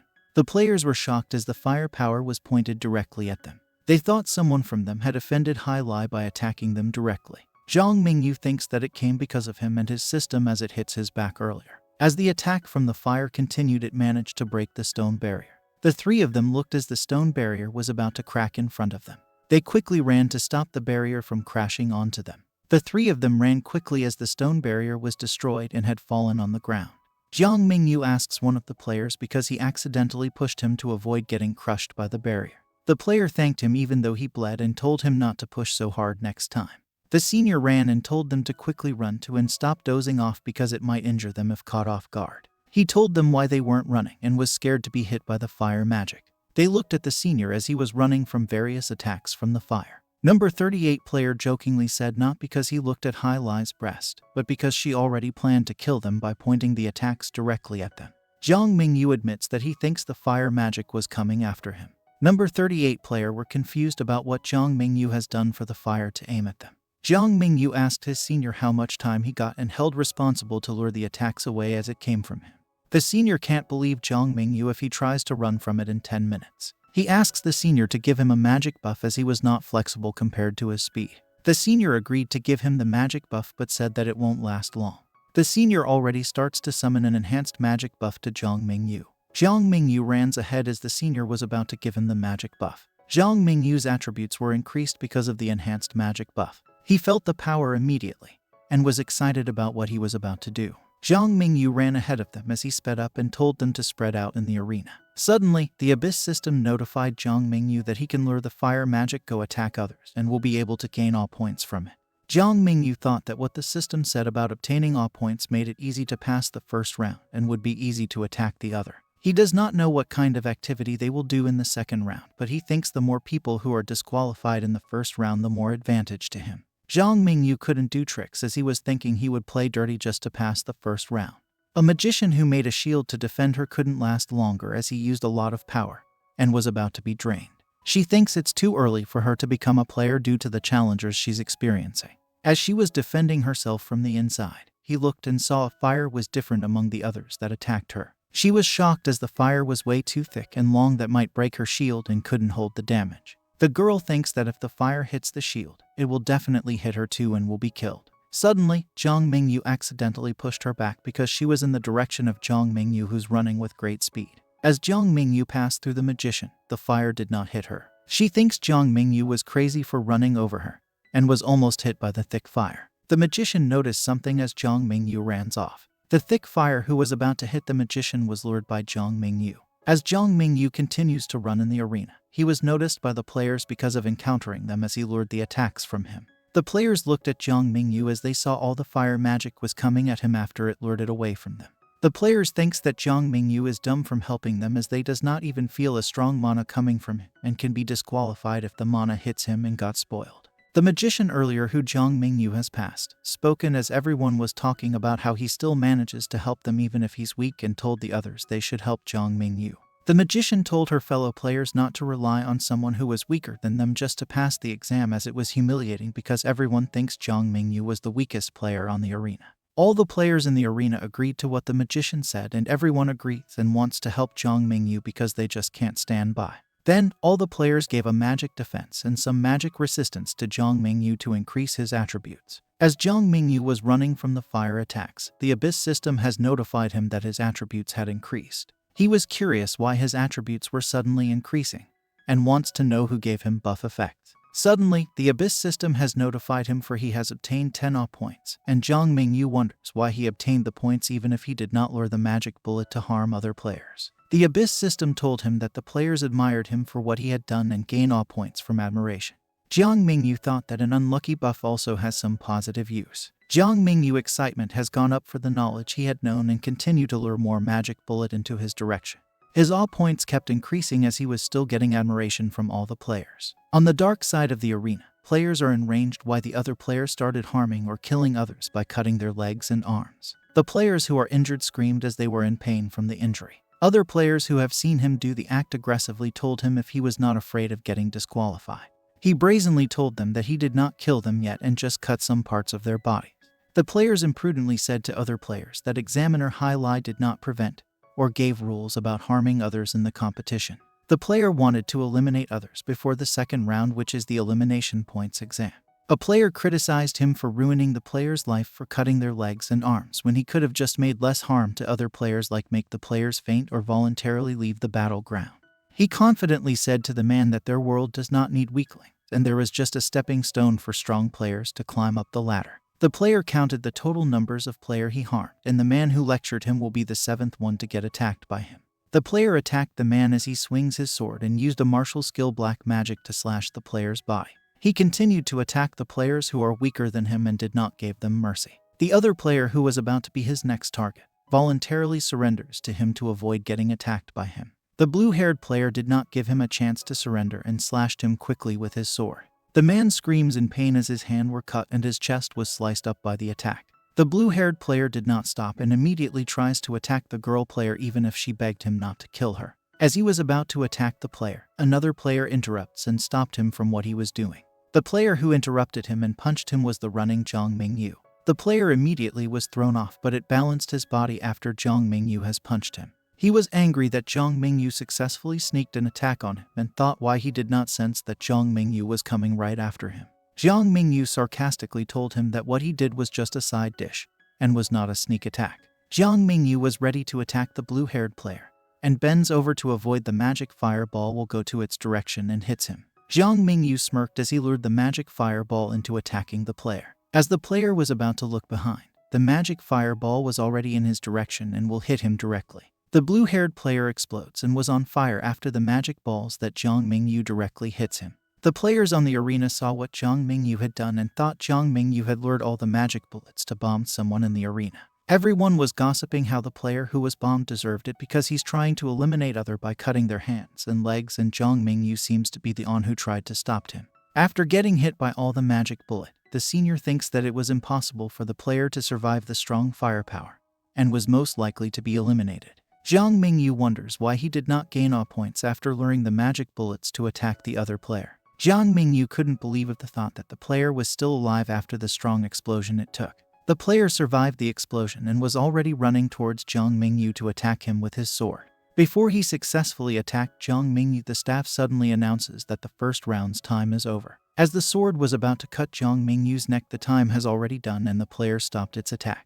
The sword of the player was so closed into cutting Jiang Mingyu's neck and getting his head cut off. The number 1 player told him that Jiang Mingyu was lucky that the first round is done and threatened to slice him into pieces in the second round because Jiang Mingyu used him to block the magic bullets. After the first round is done, all the players sit off the arena to rest for the second round. Jiang Mingyu was thinking that he hasn't got rid of the number 1 player, but was targeted by him. Jiang Mingyu's level has gone up to 9 and all the attributes given to him made all his attributes increase, and thinks that he can be able to catch up with the number 1 player's speed if he had all the attributes he obtained. There's a disadvantage of Jiang Mingyu attacking him because he can only attack him in close combat. He looked seriously as he was looking at his attributes and trying to think of how he can defeat the number 1 player. His senior told him that being targeted by a B-rank player is not good even if he has done amazing moves in the first round. Jiang Mingyu was aware that him being a target in the second round will be a disadvantage to him, but still did not quit for some reason. The senior liked Jiang Mingyu's confidence of being stubborn and liked to flex even if he was the weakest in the first round. After their conversation, the senior has him a crystal which can determine 3 types of professions beginner skill, and can know his skills if he holds it in his hand. Jiang Mingyu thought that his senior was just tricking him into doing something unrealistic. Suddenly, after Jiang Mingyu has held the crystal, the Abyss system has notified and was surprised that he was able to learn 3 types of profession because the Abyss system does not have any profession restriction. Jiang Mingyu was happy that he can learn all the skills no matter the profession it is. As he wonders how he can learn a new skill, the system already asks him if he wants to learn a new skill immediately. Jiang Mingyu wants to learn all the skills and the Abyss system gave him a new skill to learn. The system notified him that he has failed to learn the skill because it requires him 20 mental spirit attribute points. He kept failing all the skills he wanted to learn because the sad skill requires 20 agility attribute points. Jiang Mingyu's choice of adding random skill will not be a good choice for him. Jiang Mingyu told the Abyss system to add some agility and mental spirit, and increase it into 20 and leave some. The system has an attribute of 20 points for the mental spirit and agility and thinks that it will be enough to learn a skill. Jiang Mingyu has obtained his beginner rank skill Blazing Flame Magic Bullet and also a B rank Absolute Accuracy. As the day goes by, the second round of the player exam has come and Hai Lai was about to announce the rule in the second round. The second round will be an elimination match where players can eliminate other players to gain a point. Each rank of the player has points given. A B rank is 10 points, C rank is 7 points, D rank is 3 points while the E rank is 0 point. Hai Lai added that no dead player should occur in the second round. The number 1 player who's a B rank shouted and wants Jiang Mingyu to come out and challenge him. He ranges with anger as he wants Jiang Mingyu to be sliced into pieces by him. Number 1 player persistently called Jiang Mingyu and told him to immediately come out as he wants to take revenge for what he has done to him in the first round. Everyone in the arena was gossiping how ruthless the number 1 player was because he picks on the weak. Some players were worried about Jiang Mingyu being a target and wanted him to forfeit if he valued his life. The magician was concerned about Jiang Mingyu and did not want him to come out and just forfeit the competition. Suddenly Jiang Mingyu came out and sarcastically told the number 1 player which family's dog is he and who let him out. The magician was surprised that Jiang Mingyu suddenly came out. Number 1 player's expression has changed drastically as Jiang Mingyu mocks him for being an expensive dog as it keeps barking towards him. The other players couldn't believe that Jiang Mingyu came out and was confident even if he was threatened by a B-rank player. Jiang Mingyu continues to mock him as a bad dog that keeps disturbing others by his continuous shouting to find Jiang Mingyu. Jiang Mingyu's friends on the arena could not believe him for still confidently mocking the B-rank player despite his rank. The number 1 player smirks at him as he shows up and told him that if he forfeits he would not find another player who was weaker than him and a better stepping stone like him. As the number 1 player was about to finish his sentence, a magic fireball aggressively hits him in the face and has not had the chance to finish what he was saying. Jiang Mingyu used the magic fireball and regrets it because it can only be used once. Jiang Mingyu told the B-rank player he was noisy so it threw him a fireball to keep him hot. The B-rank player could not believe that Jiang Mingyu still mocks and attacks him despite his rank and was angry that he continues to joke around him. The B-rank player rushes towards him to attack him and threatens Jiang Mingyu that he will kill him. Jiang Mingyu was in position to defend himself by using the magic flames again to damage his opponent. Jiang Mingyu started to release all the magic fire bullets directly to the number 1 player as it was about to attack him. The white-haired player was amazed that Jiang Mingyu's magic bullets were like machine gun shots, and thinks that Jiang Mingyu will be able to win the fight against the B-rank player. The senior thinks that Jiang Mingyu's body would not last long because of the amount of magic power he releases. The B-rank player continued to swiftly dodge all the magic fire bullets, and were already close to contact with Jiang Mingyu. He rushes to Jiang Mingyu as he wonders how dumb Jiang Mingyu was after using useless magic fire bullets only to be dodged. He smirks as he realizes that Jiang Mingyu was using tricks to fight him. The B-rank player realizes what moves and tricks that Jiang Mingyu does and starts to understand the situation. He realizes that Jiang Mingyu uses his left hand to release rapid fire to stop him from advancing, while the right hand is used to fire the magic bullets that were aimed at him. The B-rank player thinks Jiang Mingyu was dumb for releasing fire, as it made a smoke which blocked Jiang Mingyu's sight and was an advantage to him. He can find Jiang Mingyu's location even if the surroundings were covered in dust, because he can see the direction of the magic bullet aimed in his direction. The B-rank player thought he had caught Jiang Mingyu's location and was prepared to attack him with his sword. He released his sword with the technique the unstealth sword slash and immediately sliced to the fog that he thought Jiang Mingyu was. The B-rank player was caught red-handed when he did not know that Jiang Mingyu was at his side. Jiang Mingyu thought that his opponent was dumb for aiming at the wrong position the player thought he was. Jiang Mingyu aimed at his opponent's head and told him that begging for mercy is useless now that he was caught red-handed by him and was about to fire a magic bullet in his head. Jiang Mingyu already scored twice in attacking by hitting its opponent's face twice in a row. The B-rank player was caught off guard and could not control his balance when Jiang Mingyu hit him. He got up immediately and recovered his balance in no time. He was pissed as he looked at Jiang Mingyu because he could not sense Jiang Mingyu's movement because he does not have magic powers. He realizes that his double hand shot attacks were a trick and uses the fog dust to bait him into attacking first. The player's right eye has been injured and could not be opened due to the attack of Jiang Mingyu. The B-rank player thinks Jiang Mingyu attacked his right eye to block his eyesight, and told Jiang Mingyu he was despicable for his actions. As Jiang Mingyu kept using many skills at once, it exhausted him badly because it's his first time to use that many skills, but was glad that everything he's done from the start is going well according to his plan. Finally, Jiang Mingyu was ready to finish his opponent by his last plan and final hit to immediately eliminates the B-rank player and gain 10 points from the player, because if he eliminates a B-rank player. Hai Lai said that players will obtain 10 points, which is the higher point you can get from eliminating players in the arena. Jiang Mingyu told his opponent as he was ready to attack him that a talented hunter would always appear as a prey image, which Jiang Mingyu portraits in the start of the competition to make others see him as a weak opponent. The white-haired player thought of Jiang Mingyu's stance as it was about to attack his opponent. Jiang Mingyu had made his move and started running towards his opponent. He rushed off to the B-rank player as he was about to do a close combat for his final hit to finish his opponent. The B-rank player thinks Jiang Mingyu was underestimating him and dares to fight him for trying to attack him into a close combat, even if he was just a magician. He was in a position to defend Jiang Mingyu's close combat, and told him to come at him because he can cut Jiang Mingyu even if his eyes were closed. Jiang Mingyu and the B-rank player landed an attack against each other, but Jiang Mingyu's body started to glow differently as he was cut by the sword. The B-rank player was surprised that he sensed something from Jiang Mingyu, which is the golden body defense that made his body less injured from the cut of the sword. Jiang Mingyu released an absolute accuracy and 100% strength to burst Flame Fist to eliminate his opponent. The B-rank player was pushed strongly at the other side of the arena as Jiang Mingyu landed his last blow to eliminate the number 1 player. The arena's grounds were destroyed after number 1 player flew off by Jiang Mingyu's fist attack. Number 1 player still manages to stand after taking a direct hit from Jiang Mingyu and telling him to cough. Jiang Mingyu's so-called senior could not believe that the number 1 player was still not down even after the attack. The number 1 player was frustrated and threatened Jiang Mingyu that he would make him a cripple if he dared to play a trick on him again. The number 1 player was still confident, and told Jiang Mingyu that his level of punch would not dare to dream of defeating him. The staff declared that Jiang Mingyu won the competition, and the number 1 player was disqualified from the match. Number 1 was angry as the test staff disqualified him even if he can still stand with his bare feet, and told the staff she does not have the right to disqualify him. Jiang Mingyu smirks when he hears that the number 1 player was complaining about being disqualified despite not falling unconscious. Jiang Mingyu told the number 1 player to not be stupid in complaining because his foot was outside the arena, and it was against the rules of the player exam. The number 1 player's foot did not notice that his foot went outside the circle, thus, he needs to be disqualified.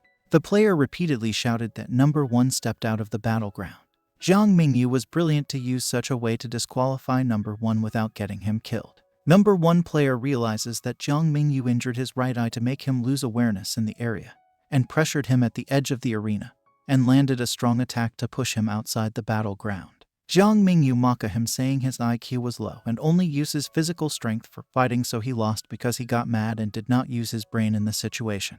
Jiang Mingyu advises him to think first before taking an action and sarcastically bids him goodbye as his stepping stone. His senior was amazed and could not believe Jiang Mingyu actually defeated a B-rank player. All the players in the arena were gossiping about how Jiang Mingyu had won, but some of the players thought that Jiang Mingyu won without glory. And Mo Jai received the crystal as number 1 was defeated and also got disqualified in the match. He sarcastically told Jiang Mingyu that he pities number 1 because it lost in a pitiful way. And Mo Jai won the bet and thanked Jiang Mingyu for giving him the crystal. Jiang Mingyu gave him the crystal and thought number 1 was trash even after he recommended him to their leader of the guild. Jiang Mingyu looks inside the arena and thought Jiang Mingyu was a familiar face and suddenly reminds him of a person he left in the dungeon. Jiang Mingyu was happy as the Abyss system has notified him repeatedly how many awe points he has obtained. The Abyss system has notified him that the Abyss system has upgraded to level 10. Jiang Mingyu praises himself for the effort he has done and was worth it because he had leveled up. The system rewarded him with an upgrade reward for leveling up and defeating the number 1 player, which was a big upgrade compared to last time's reward where the system rewarded him with a weakling's aura. Jiang Mingyu bows at the system as he did not want to upset it and gave him a meaningful reward. The players thought Jiang Mingyu was doing a different kind of celebration post as he was supposed to be happy in winning against a B-rank player. After bowing in the system, Jiang Mingyu has decided to redeem his reward that will be given by the system. Jiang Mingyu thinks the system had given him a proper reward and thought bowing indeed helps him, but he complained why the skill has only 2-second duration, and the skill CD was 24 hours long. He was at ease because the system did not give him a passive skill, and thought that he should bow a few more times in the next level to get a more useful skill that he can actually use. Number 1 player can't accept his defeat and told Jiang Mingyu to stop acting like he did. He clenched his sword and aggressively planned to attack Jiang Mingyu. Number 1 player made his move and was ready to sneak an attack on Jiang Mingyu at full speed. Examiner Hai Lai and the other players were shocked by his action, and the senior immediately warned Jiang Mingyu to be careful as he was about to get attacked.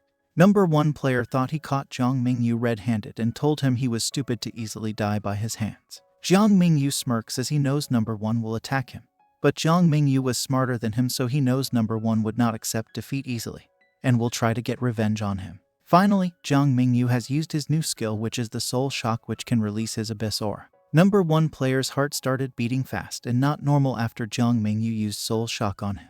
He was confused why he can feel pressure that only an S rank would be the one making the pressure. Jiang Mingyu told number 1 that he has acted too high to cut people's arms and legs that would be a disadvantage to them as a dreaming player. Jiang Mingyu held the number 1's wrist because he wanted him to feel the pain he inflicted on other players. He held his wrist tightly and injured his wrist by using a magic bullet to inflict pain on him like he was being sliced. Number 1 screams in pain and thinks Jiang Mingyu wants to kill him as Jiang Mingyu was holding his wrist and burst magic.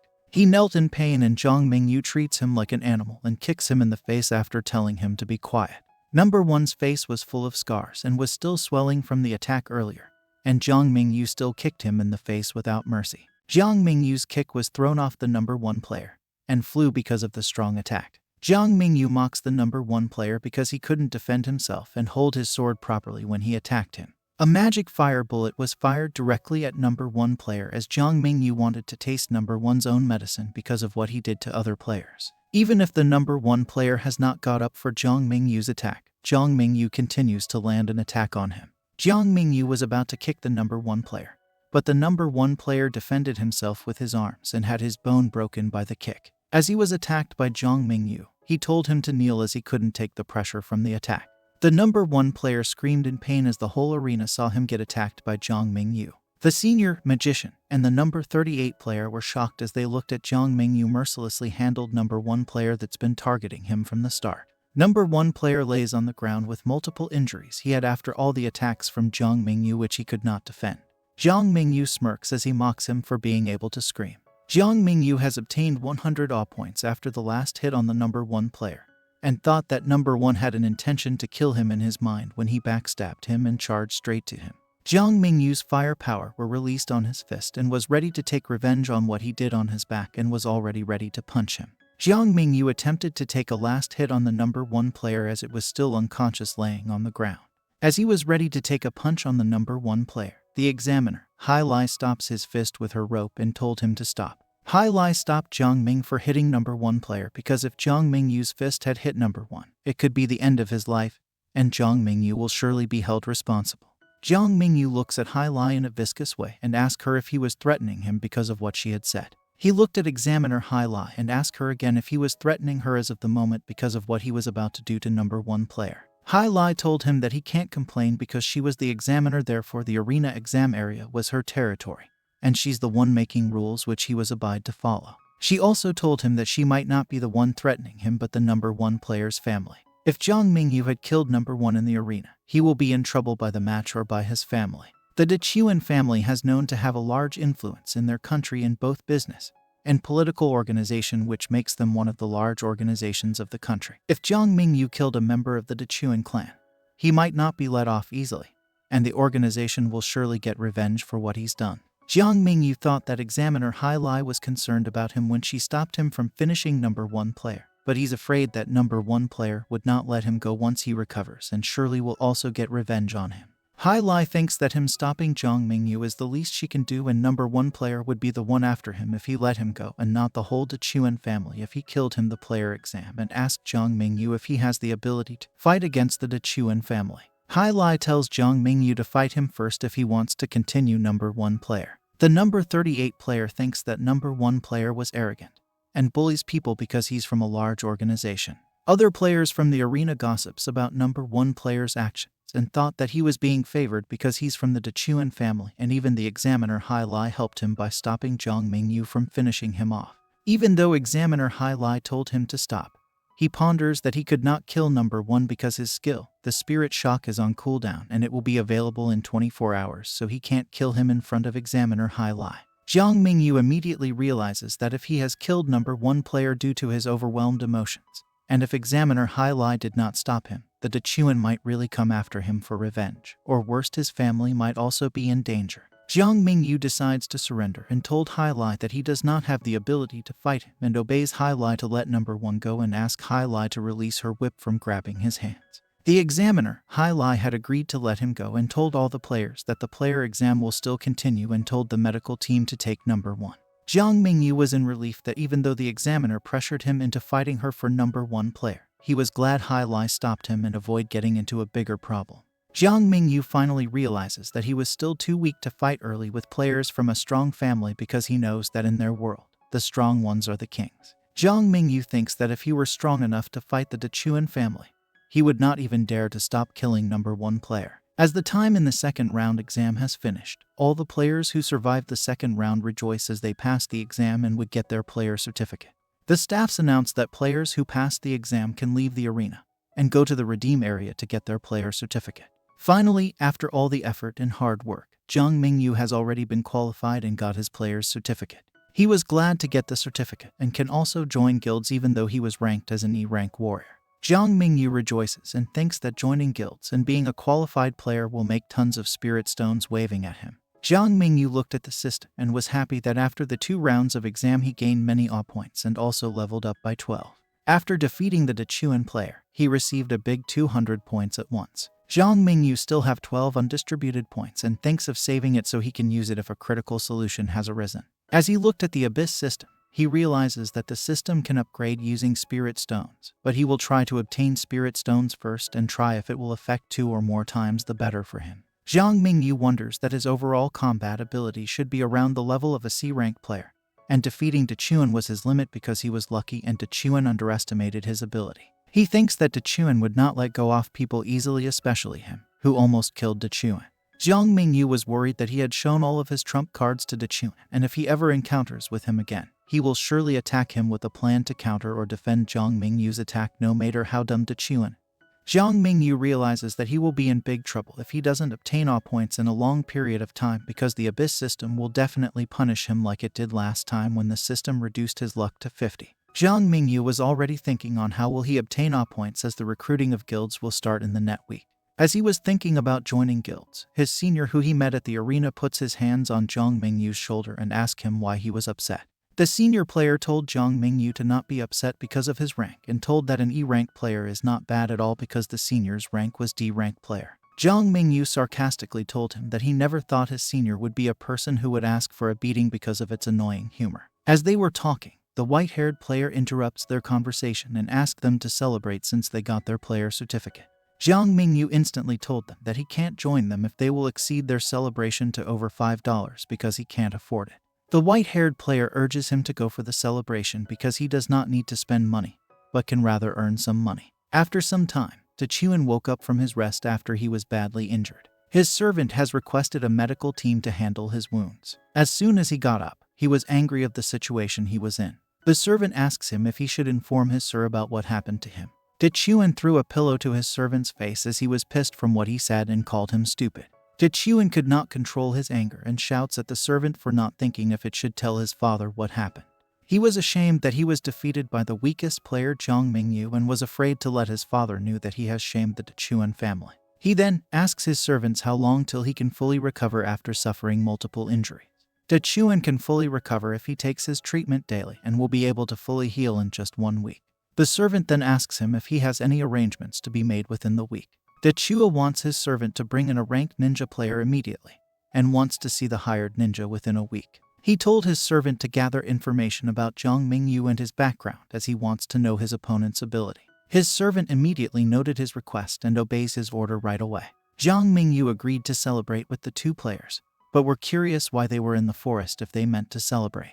He panically asked the 2 players what kind of celebration they were about to hold, that they were in the wild forest that looks like a wild area films movie. The white-haired player told Jiang Mingyu that he did not really ask him to celebrate or call him for great things. As they were talking, the senior asks Jiang Mingyu if he does not have knowledge about wild dungeons that occur in the forest. Jiang Mingyu's first time to heard about wild dungeons and curiously asks senior what is a wild dungeon. The wild dungeon is known as a low-ranked dungeon with less spirit stones. Government does not have the control over it and players can team up to easily raid inside the dungeon. The low-ranked dungeon's spirit stone can worth around 20,000 to 50,000 if they sell it to the black market. The senior brought his familiar team and within the week, in 2 days his team will raid inside the dungeon at once. They ask Jiang Mingyu if raiding a wild dungeon seems good to him to earn some money, and ask him if he wants to join their raid before guild recruitment. Jiang Mingyu thinks that raiding a wild dungeon will let him earn some money, plus he will be able to level up as he can encounter monsters to eliminate and obtain all points. As they were talking on convincing Jiang Mingyu, a person suddenly appears behind the tree and spoke to them saying that time is money. A girl, which seems to be a player, appeared and asked them what took them so long to come at the forest and asked if they have brought a teammate to join in their raid. She said that the white-haired player was not bad as his aura seemed to be around a D-rank player. The girl player looked at Jiang Mingyu and was curious that Jiang Mingyu has no magic aura and thought that normal people also were recruited to join their team. Jiang Mingyu confirmed and said to her that he was an E-rank player. The girl told Jiang Mingyu that her team does not allow people like him to slack off, and the resources they got after the raid will be distributed according to their individual work. So if Jiang Mingyu slacked off, he might not get anything and wasted his time. Jiang Mingyu confidently confirms to the girl as he asks her that working more will mean that he can also get more money. In the meantime, at the player center, Hai Lai knocks at the president's office. He greeted his teacher and asks him about the afternoon's emergency meeting, and what would those guys from the Aspation are planning to do. The president has commended Hai Lai as she did a great job into monitoring and being the examiner for the new season's player exam. The president of the Lu City player, Su Jinnan, who is an S-rank player, told Hai Lai that the evil cult organization has recently been continues to get arrogant and many players has assaulted cases all over the country. The headquarters has seemed to paid attention to the situation and ordered the corporates with guild association due to a detailed background check to all the players who joined their guild. After the news that Shang Jin's dungeon has collapsed, they did an investigation but did not find anything mysterious, and now an evil cult has appeared. Hai Lai came to the president as she wants to show him Jiang Mingyu's players' data. The president looked at the data of Jiang Mingyu, an E-rank warrior, and asked Hai Lai if there is a problem or she has rated his rank too strictly. Hai Lai told the president to view Jiang Mingyu's battle process, as it was sent already to his email. The president opened the video, and was shocked by what he saw. After viewing the video, he carefully looks what Jiang Mingyu has been doing inside the arena. Jiang Mingyu has released a blazing flame magic bullet that can be seen in the video that the president was watching. He also saw how Jiang Mingyu used a golden body defense as it was attacked by Dechuan's sword but barely got injured. The president thought that Hai Lai wanted to show him his interesting as Jiang Mingyu was called by him a player world's cheater. Hai Lai told the president that she was shocked too after she discovered what Jiang Mingyu did during the exam and almost made a big mistake. She asks the president if they need to report the situation to the higher-ups. He told Hai Lai to hold the report as of now because Jiang Mingyu was still too weak, and if information about him had gone out, he will be likely killed by the other country's cheater. Hai Lai was concerned that Jiang Mingyu's cheater identity will be leaked sooner or later as soon as he joins a guild. The president gave Hai Lai an energy stone and orders her to send people to give information and a video of Jiang Mingyu to Tiger Ben Guild and take it as a decease with small favor. Their time has been wasted waiting for a team to join them, so the girl accepts the players to join their team because she can't temporarily find a team member. The girl introduced herself and her name was Sui Yuting, a B-rank warrior. She told them that they will raid a D-rank dungeon, so she will be the one to lead them. Sui Yuting told them that need to register their personal information or much better their profession so she can plan a raid strategy. Jiang Mingyu asked Sui Yuting what's information registration and what does it do. Jiang Mingyu looks at the camera as Sui Yuting was taking a photo of his face. She told Jiang Mingyu that Wild Dungeon is not covered by the government, and if something happened to them, they will not be entertained by the government. So the least they can do is leave down some records on random dungeon of the player's information so they can have insurance. Jiang Mingyu's face and information has been registered and was identified as an E rank. As soon as he was registered, Sui Yuting told them to be ready to go in the dungeon. Jiang Mingyu finally entered the dungeon as it was his first time as a player, not a minor. Jiang Mingyu looked around and ponders as he saw what the dungeon monster's nest looks like. As soon as they entered the dungeon, the D-rank goblin's nest has already been discovered. D-rank goblins were guarding the resources as the players entered the dungeon. Sui Yuting told them to prepare to fight and informed them that there are around 30 goblins roaming around the dungeon, so she will make her move first. Before she finishes what Si was saying, Jiang Mingyu already went and attacked the goblins without Sui Yuting's orders. Jiang Mingyu told Sui Yuting that he can leave the D-rank goblins to him so she can rest and handle the situation later. Sui Yuting was angry that Jiang Mingyu was not following and obeying her orders and do things without permission after entering the dungeon. The two players looked at each other and thought they should move to as Jiang Mingyu already attacked the goblin.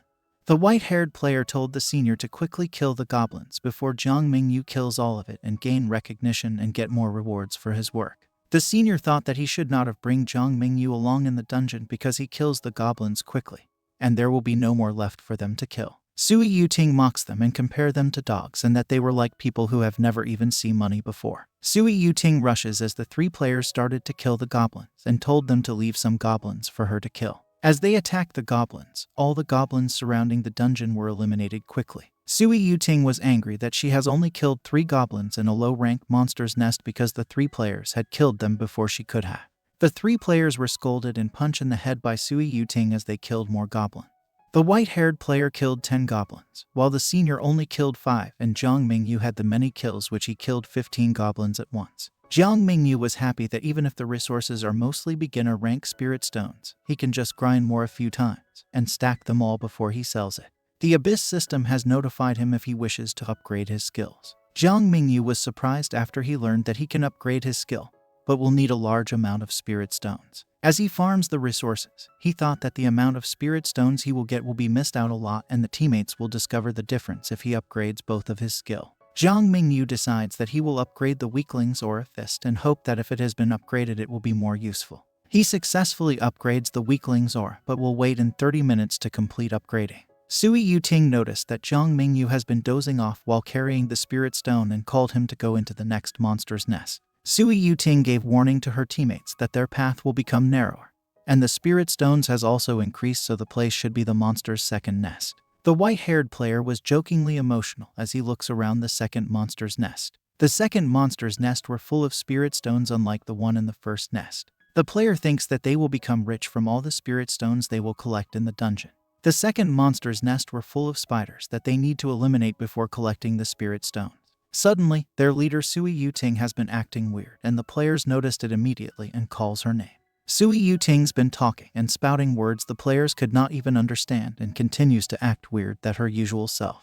The white-haired player thought that Sui Yuting, their leader, was laughing and pretending to scare them with her weird act. Jiang Mingyu stopped the white-haired player from coming closer to their leader as he noticed that Sui Yuting was acting very strange. Sui Yuting was in position and even held her weapon like she was about to attack the 3 players. As Sui Yuting looked up, her face was weird from her physical appearance before entering the second nest.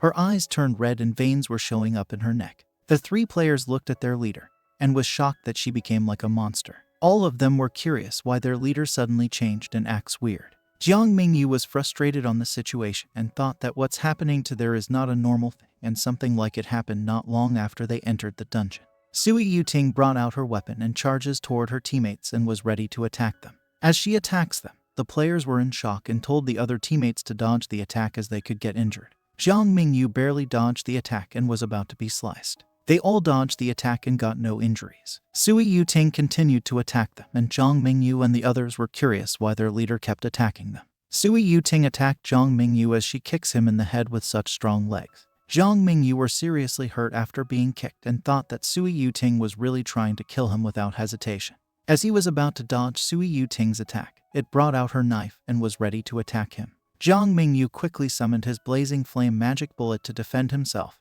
and stop Sui Yuting from injuring him. Jiang Mingyu directed his attack to Sui Yuting as he wants him to wake up from being controlled.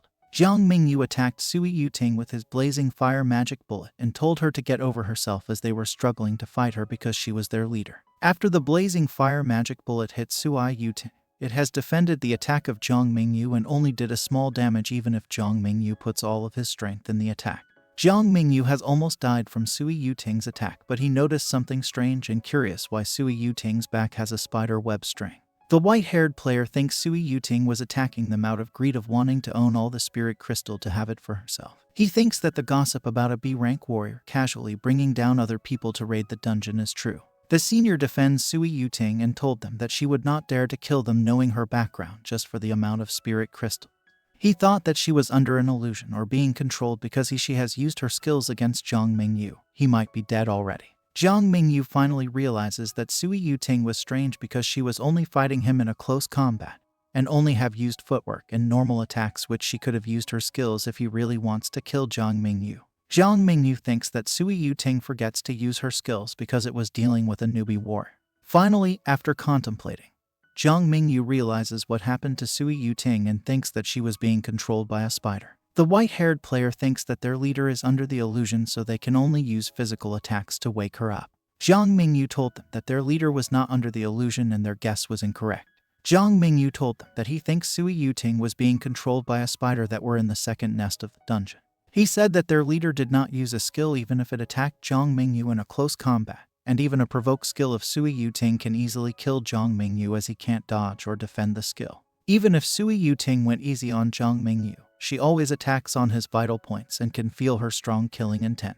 Jiang Mingyu told them that he thinks the spider could not control Sui Yuting to use her skill, and can only use physical attacks. As Jiang Mingyu attacked her with his blazing fire magic bullet, he saw a spider web which likely the thing used to control her. A spider web can be seen at the back of the nape of Sui Yuting as the spider used its web to control her. The white-haired player thought that they just need to cut off the spider web in her back to stop her from being controlled. But Jiang Mingyu thinks that cutting the web would not be easy because the spider web did not get cut even after all the fight earlier. The 3 of them need to think of a way to escape because the spiders are quickly increasing. Jiang Mingyu told Kayan to use her magic to create a distance between the spiders as they were afraid of fire. Bai Mao was the one responsible in killing the spiders to help Kayan to not the spiders get close to them. Jiang Mingyu told the others that he will deal with their leader and rushes towards her. Jiang Mingyu released blazing flame magic bullets to attack Sui Yuting. He released rapid fire directly to Sui Yuting like what he did in the player's exam. Sui Yuting defended all the rapid fire and magic bullets from Jiang Mingyu and was not damaged at all. Finally, after Jiang Mingyu releases a blazing fire magic bullet and rapid fire, he can finally see spider web controlling their leader and thinks of attacking it immediately. Jiang Mingyu summoned the absolute accuracy blazing flame magic bullet to hit Sui Yuting off guard. The flame hit Sui Yuting in the back and she did not have the chance to dodge it. The attack of Jiang Mingyu had made a strong explosion that can almost free Sui Yuting from the spider web that was controlling her. Brother Kayan asked Jiang Mingyu if he had already finished dealing with Sui Yuting because they could not hold much longer. The spiders kept increasing as the both players eliminate the spiders who was charging at them. As the smoke dispersed after the explosion, Sui Yuting can be seen still standing after the attack. She ranges with anger as she survives the attack after turning her body to avoid damaging the spider web in her back. Jiang Mingyu looks at her as her breasts can be seen because her body armored were destroyed by the blazing fire magic bullet. Jiang Mingyu thinks of other ways he can remove the spider web on Su Yuting's back. Jiang Mingyu realizes that long-range attacks won't work against her. He charges towards her to try to attack closely and grab the spider web. He hugged her as he was trying to get close on her back to grab the spider web and releases fire on his hands. Jiang Mingyu grabbed the spider web on Sui Yuting's back and completely tries to destroy it by using flame directly to cut the web. Finally, the spider web has been cut off Sui Yuting's back and their problem has been lessened since their leader has gone out of the spider's control. Jiang Mingyu thought that it was a pity he can't see which spider is the one controlling the spider web and that he can't kill it. Jiang Mingyu could not see where the spider web is connected because of the dark. He would have already killed it if he could see it because it's way dangerous for them if one of them will get controlled again. Sui Yuting woke up and got her consciousness back and saw Jiang Mingyu was on top of her and shyly asked what Jiang Mingyu was doing to her. Sui Yuting got up and recovered after she was being controlled by a spider. She knew that Jiang Mingyu saved her but was curious about something. Sui Yuting asked Jiang Mingyu how her clothes got torn and why is it the only part that was damaged. She told Jiang Mingyu that she can feel her back is sore and in pain like she fought a battle and asked him to explain to her what happened in a more detailed way. Jiang Mingyu told her that it was the spider's fault for controlling her and that her clothes were torn because she got attacked by the spider. Sui Yuting thinks Jiang Mingyu was lying to him because of how he explained what happened and his facial expressions were weird. Jiang Mingyu told her that he was telling the truth and will use Brother Kyan to confirm to her that he really saved her from the spider. Kyan heard their conversation and asked if Sui Yuting is having awakened because they need help from attacking the spiders because they could not hold much longer. Bai Mao asked Lao Kyan's help as he can't handle all the spiders from attacking him and the spiders are almost covering him. As Lao Kyan helped him kill the spider on his back, the fire hits Bai Mao's hair and Bai Mao was frustrated because he's trying to maintain his hair but was cut off by the fire. Sui Yuting gets a green drink from her bag and drinks it. Sui Yuting was frustrated that she almost died even if the dungeon was a D-ranked dungeon.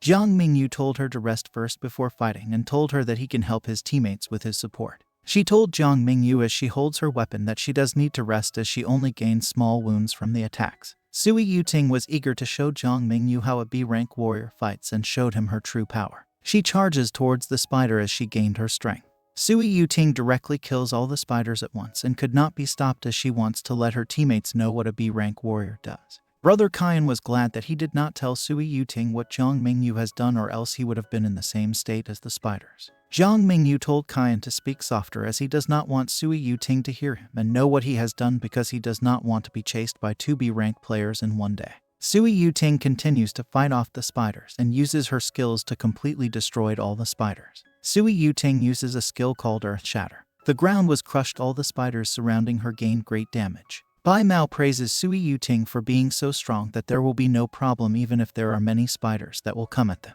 Sui Yuting told her teammates to not just watch her and also help her fighting the spiders, and after all the spider were eliminated, they will prepare to fight its boss. The 3 of them rushes to help their leader and was coming to kill the spiders. As they were fighting the spiders, Sui Yuting asked Jiang Mingyu again if he was lying about being controlled by the spider because she noticed that the spiders only bites and scratch but did not spit webs. Jiang Mingyu assured her that he did not lie and she was definitely being controlled by a spider web. Sui Yuting told him that the spiders in the dungeon was not the one who controlled her because it monsters whose level is D-rank does not have a metal spirit control skill. Jiang Mingyu realizes that Sui Yuting was right because the small spiders would not know a high-level skill, and they aren't the one who is controlling the leader. The spider web that controlled Sui Yuting came from above, so Jiang Mingyu thought the leader was on top too. Jiang Mingyu fires a blazing fire magic bullet towards the top and was shocked by what he saw.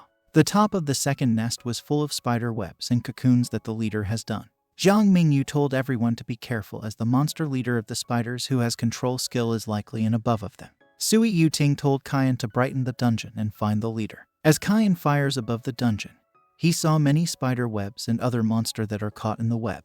He saw many spider webs but did not discover any monster or the spider's leader. Jiang Mingyu thought why the leader is not above them and thinks that the leader should be somewhere above or hiding from them. Kyan Shan was curious why a sand suddenly starts to fall from them, and Jiang Mingyu realizes that the leader was staring at them from behind. Suddenly, a large explosion came to them and Bai Mao was in the location where the leader has fallen. Jiang Mingyu told Lao Kyan to leave his position as the leader was right behind him. As Kaiyan Shan was looking behind, he was shocked by what he saw and trembled in fear. Suddenly, the spider leader showed up and attempted to attack them. Kaiyan Shan was caught off guard and got attacked by the spider leader and was stabbed on his back. Kaiyan Shan screams as the spider's legs pierced him in his chest from behind and took a serious damage. The spider showed up and attacked from behind as they were looking at the monster that they thought was above them. The monster quickly attacks them as it shows itself to Jiang Mingyu and the others. They think that the spider monster was the dungeon's final boss because of how strong it is. Kaiyan Shan was lifted above by the spider's legs. Bai Mao trembled in fear as he saw what happened to Kaiyan Shan and thought that the spider's rank was beyond a D rank boss. The spider threw Kaiyan Shan on the ground as it pierced him on his chest. Kaiyan Shan landed on the ground aggressively as the monster threw him with so much force. Bai Mao trembles in fear and could not hold his weapon properly as he thought that they were done for. Bai Mao sits on the floor staring at the monster leader and thinks that they can't win against a spider monster whose aura is like a level of B rank. Jiang Mingyu's prediction was right that the dungeon isn't a D rank level after seeing all the crystals. Jiang Mingyu was a miner and was knowledgeable about dungeons level because he was the one getting resources for guilds before he became a player. The Abyss system has notified Jiang Mingyu and given him a mission in which he would kill the B rank spider boss. The system told him that after he completes the mission, he will obtain many rewards. Jiang Mingyu was surprised that the system wants him to kill the spider boss with the level of B rank, which he thinks he could not possibly do by his ability. Sui Yuting orders Jiang Mingyu and Bai Mao to help carry Kaiyan Shan and quickly leave the dungeon as quickly as possible. She told them to request help in the Players Association as she was about to fight the monster alone.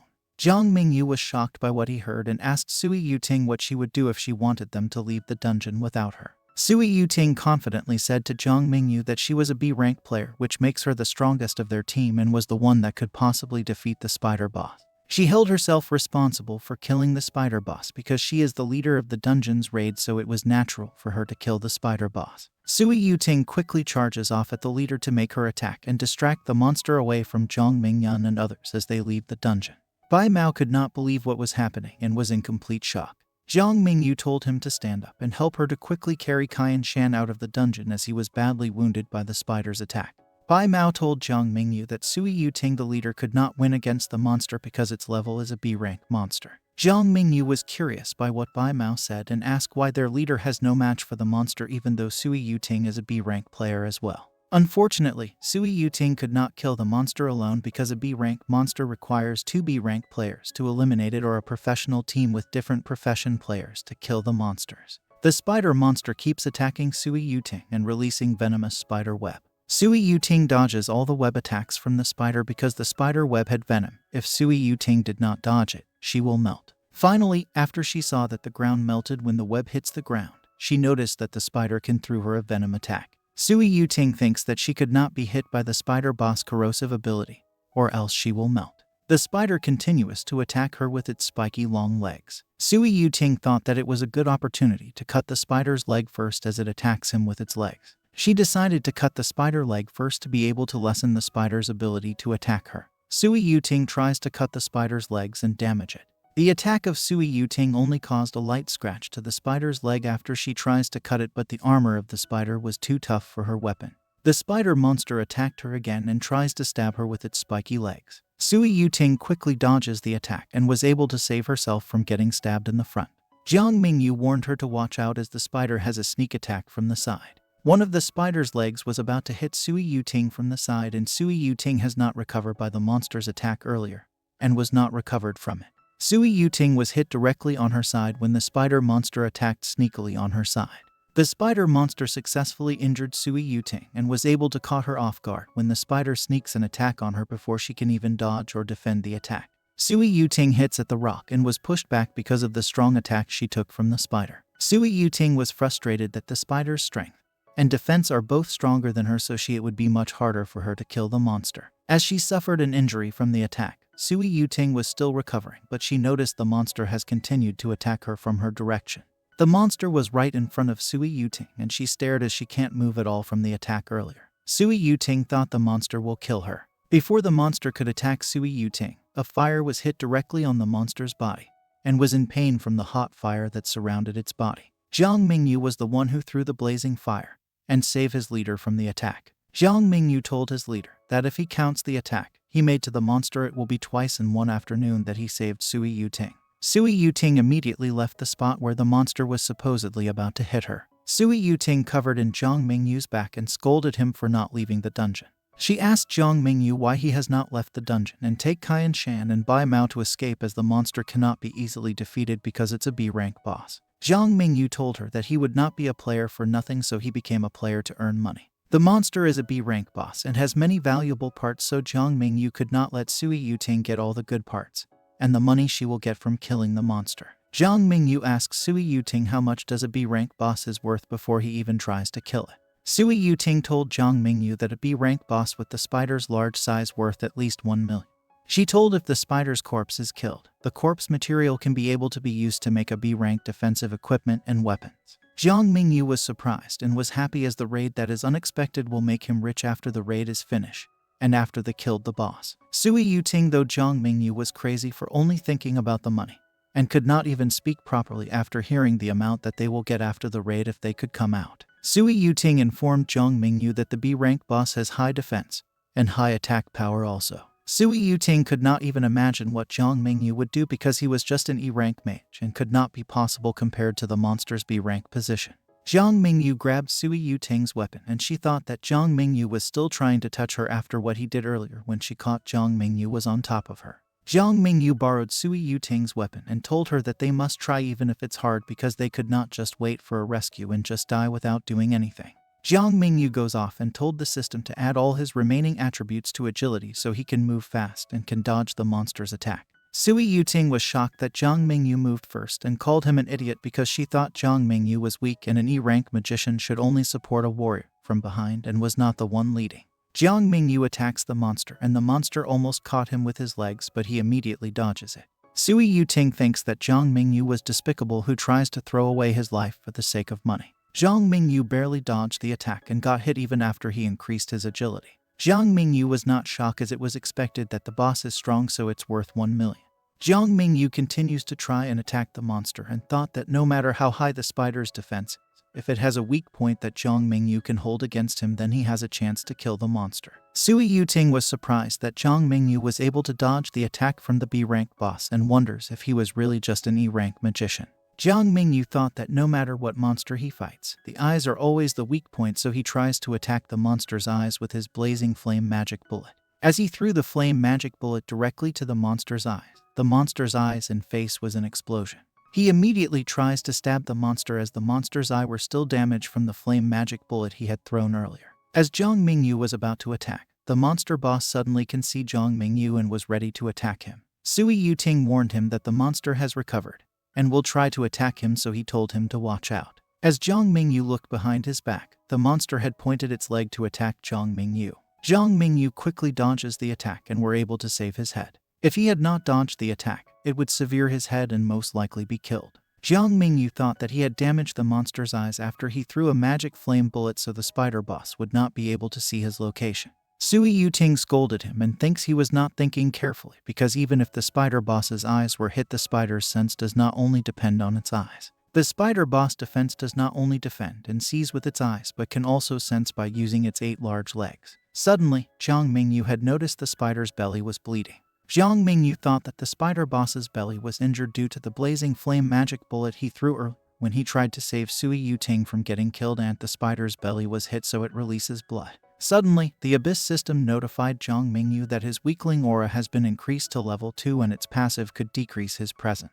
Jiang Mingyu reads the system and saw that the weak aura can conceal his presence for 3 seconds, so it will be helpful for him as the spider can't sense his location if he uses the weakling's aura. Jiang Mingyu thought of a way and told Sui Yuting that he might need to help her on what he was about to do. Sui Yuting asked him what idea does he have and Jiang Mingyu, and told her that their plan is to provoke the spider boss and draw its attention, and Jiang Mingyu will deal on the last strike. Sui Yuting told Jiang Mingyu that with the boss's level he could only stall it for seconds, so Jiang Mingyu's plan is meaningless and could not work against the B-rank monster. Jiang Mingyu told her that 1 second will be enough for him to strike the monster. Sui Yuting agrees with him and told him that he trusts him because he saved her once. Sui Yuting immediately went to find a chance to distract the boss to let Jiang Mingyu do his thing.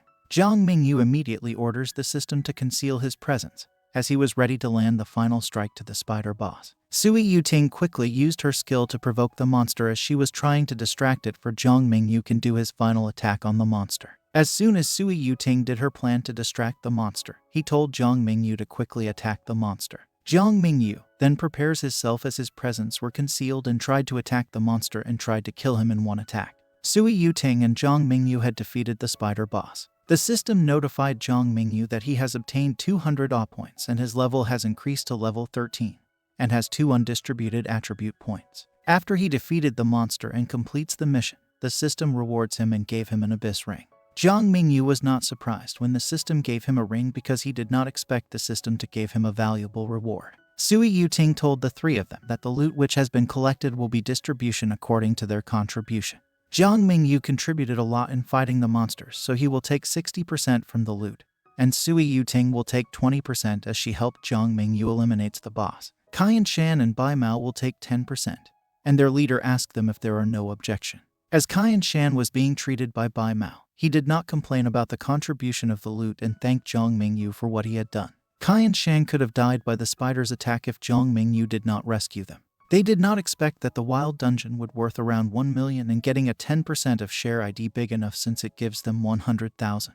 Sui Yuting told them to prepare to leave the dungeon as they have no more objections. Jiang Mingyu was the first one to exit the dungeon and told Sui Yuting to call her if there will be another raid so he can earn money. Suddenly at Jiang Mingyu's residence, Tao Zhai and her mom talks about Jiang Mingyu. As Tao Zhai was about to tell her mom that Jiang Mingyu participated in the player exam, her mom calmly told him that he knows Jiang Mingyu has participated. She told Tao Zhai that he knows from Jiang Mingyu's personality that he will do things once he decided on it and she can't stop him. She thought that they should just support Jiang Mingyu as he also wants them to live a better life, so he joined the player's exam.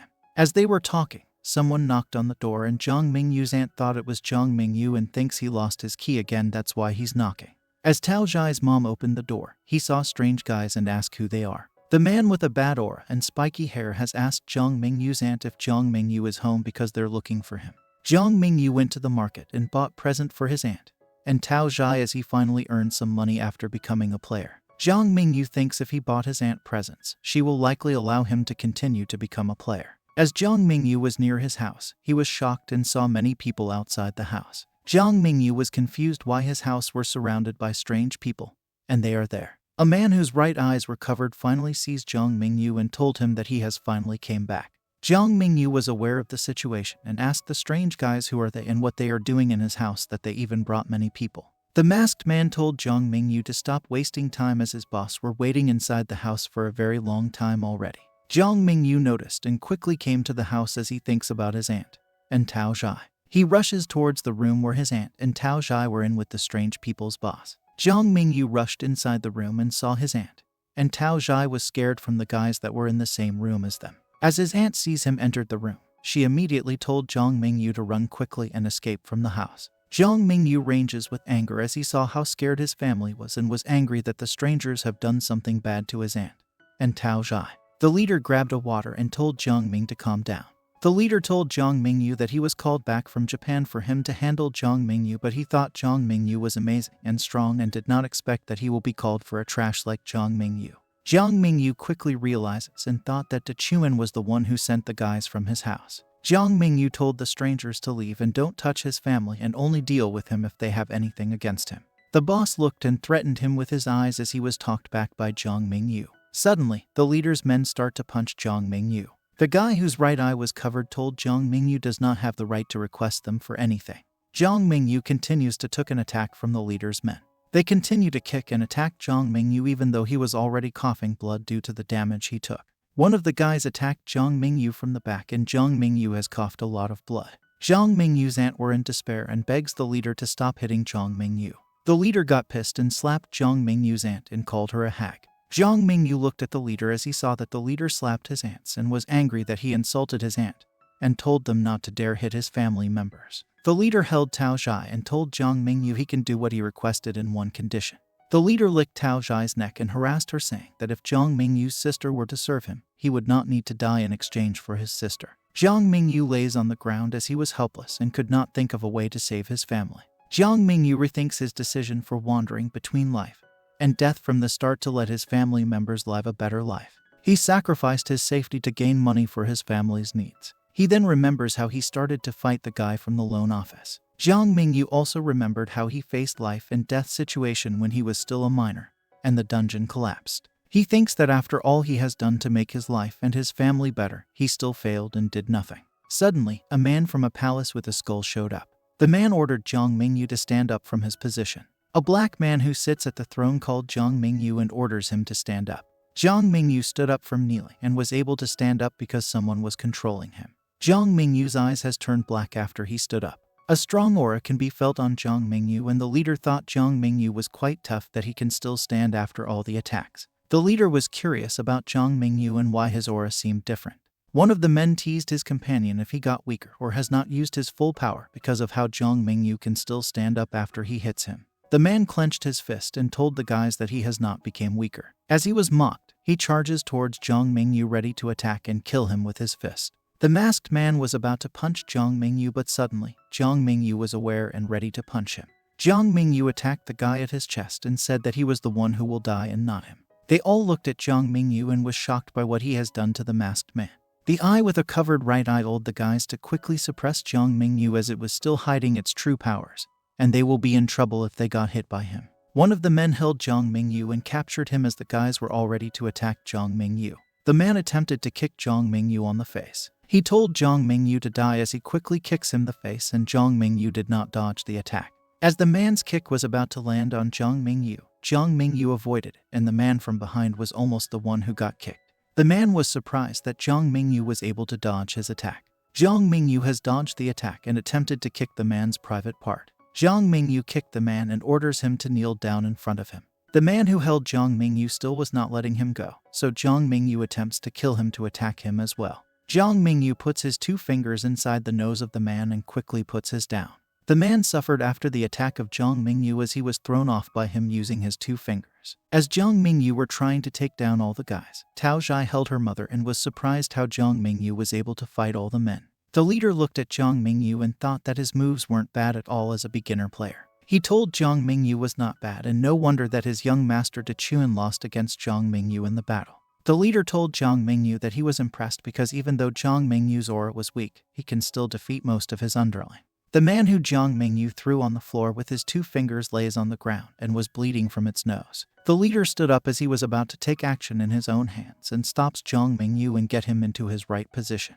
The leader told Jiang Mingyu that even if he was a B rank just like his young master Dechuan, he was not the type of a weak B rank just like Dechuan was when he fought Jiang Mingyu in the player's exam. Jiang Mingyu smirks at him and mocks him, telling him that he has not heard that before villains die, they always talk too much like he was doing. The leader was angry as Jiang Mingyu mocks him and told him that he was the one who's going to die by his hands. The leader attacked Jiang Mingyu and threw multiple punches. Jiang Mingyu quickly dodges all the attacks from the leader. He was impressed that Jiang Mingyu seems to be quite agile, that he was able to dodge all his attacks successfully. The leader asks Jiang Mingyu if he can continue dodging as he tries to kick him and land an attack on him. Jiang Mingyu swiftly dodges his attacks and were able to blow an attack on him using close combat.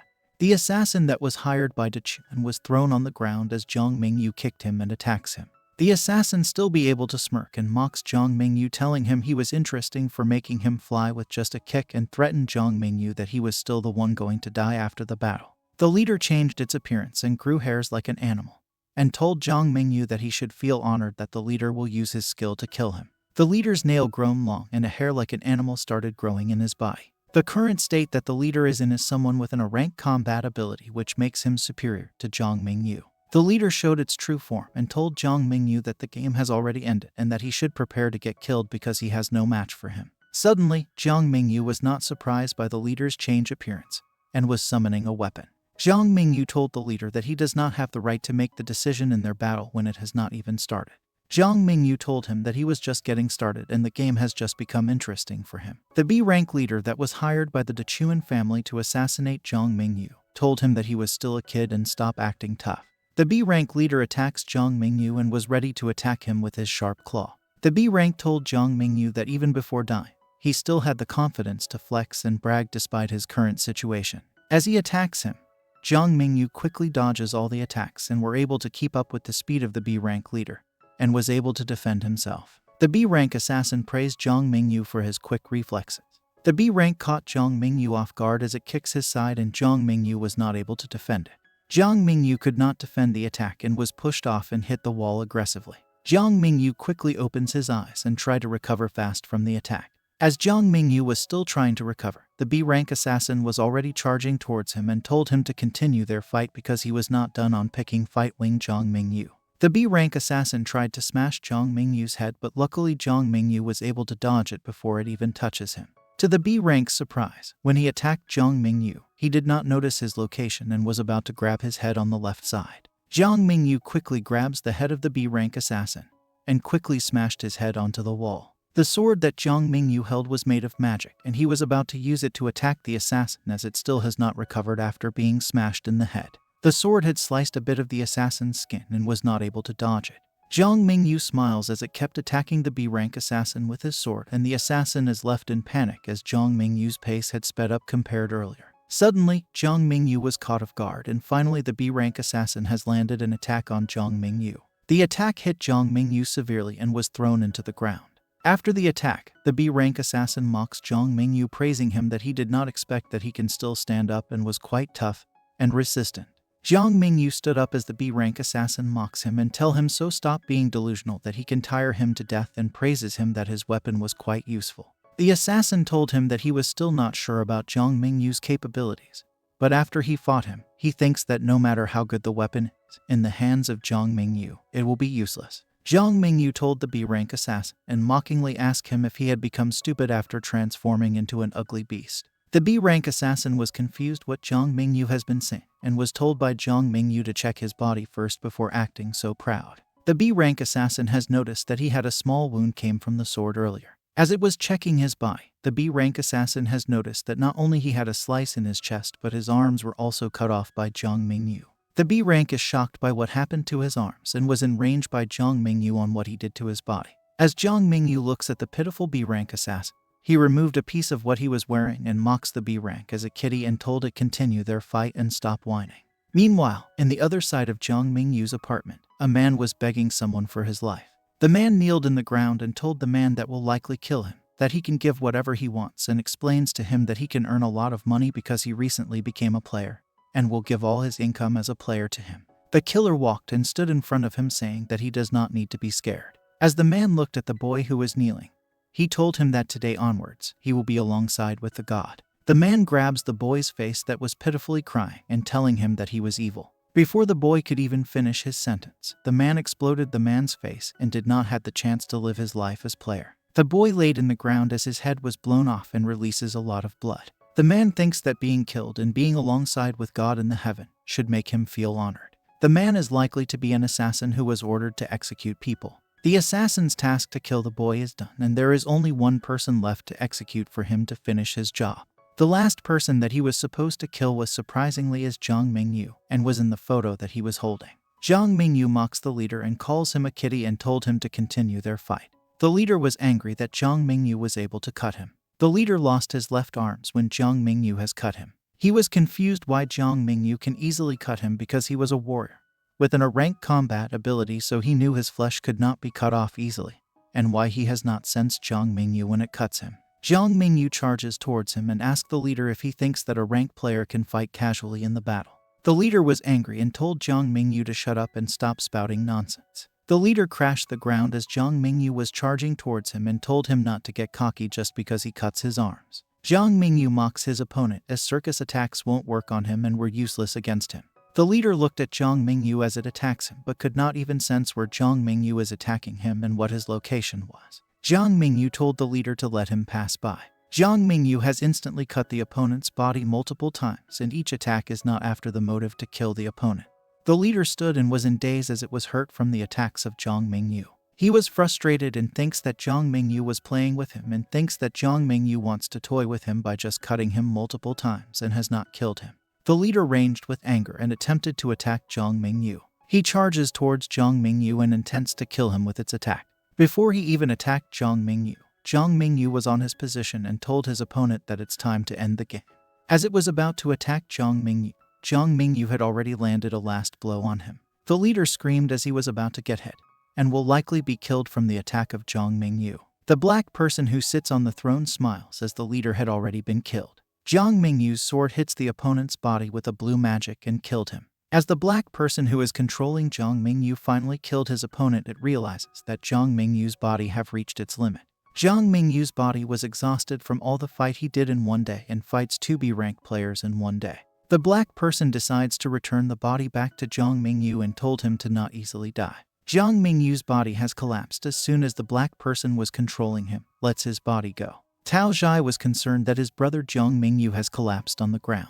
A man appeared behind the tree and thought that he missed a great show but was fine because the place's air is really fresh. He puts his mask down as he smells the air, and smelled that the place is filled with blood smell and also a god smell, which is humans. Even though he wants to taste the blood, he still has to let his director know what happened in the place and lets it know about the situation. Suddenly, Jiang Mingyu was in a place no one knows about. As Jiang Mingyu stood and looks around the place, a black shadow has appeared in his back. The black shadow who resembles Jiang Mingyu was asking him how does it feel like having a strong power which he uses against his enemies. The black shadow told him that the power that he lent Jiang Mingyu was useful, but that's not all the powers he got and has many more. Jiang Mingyu shouts at him and was angry that he scared him. He told the black shadow that he has been talking to himself from the very start and asked him who he was and what he wants. The black shadow turned and looked at Jiang Mingyu and resembles him, saying he was Jiang Mingyu. Jiang Mingyu had woken up and his dreams got stopped. He wonders where he was when he got up and looked around the place. Jiang Mingyu was at the hospital and his nurse were glad that he finally woke up after sleeping for a long time. As soon as he woke up, he asks the nurse where his family members were and how they are doing. The nurse told him that Tao Zhai was the one who brought him in the hospital and said to the nurse to tell Jiang Mingyu to go to the brain department sick room to find her if he ever woke up.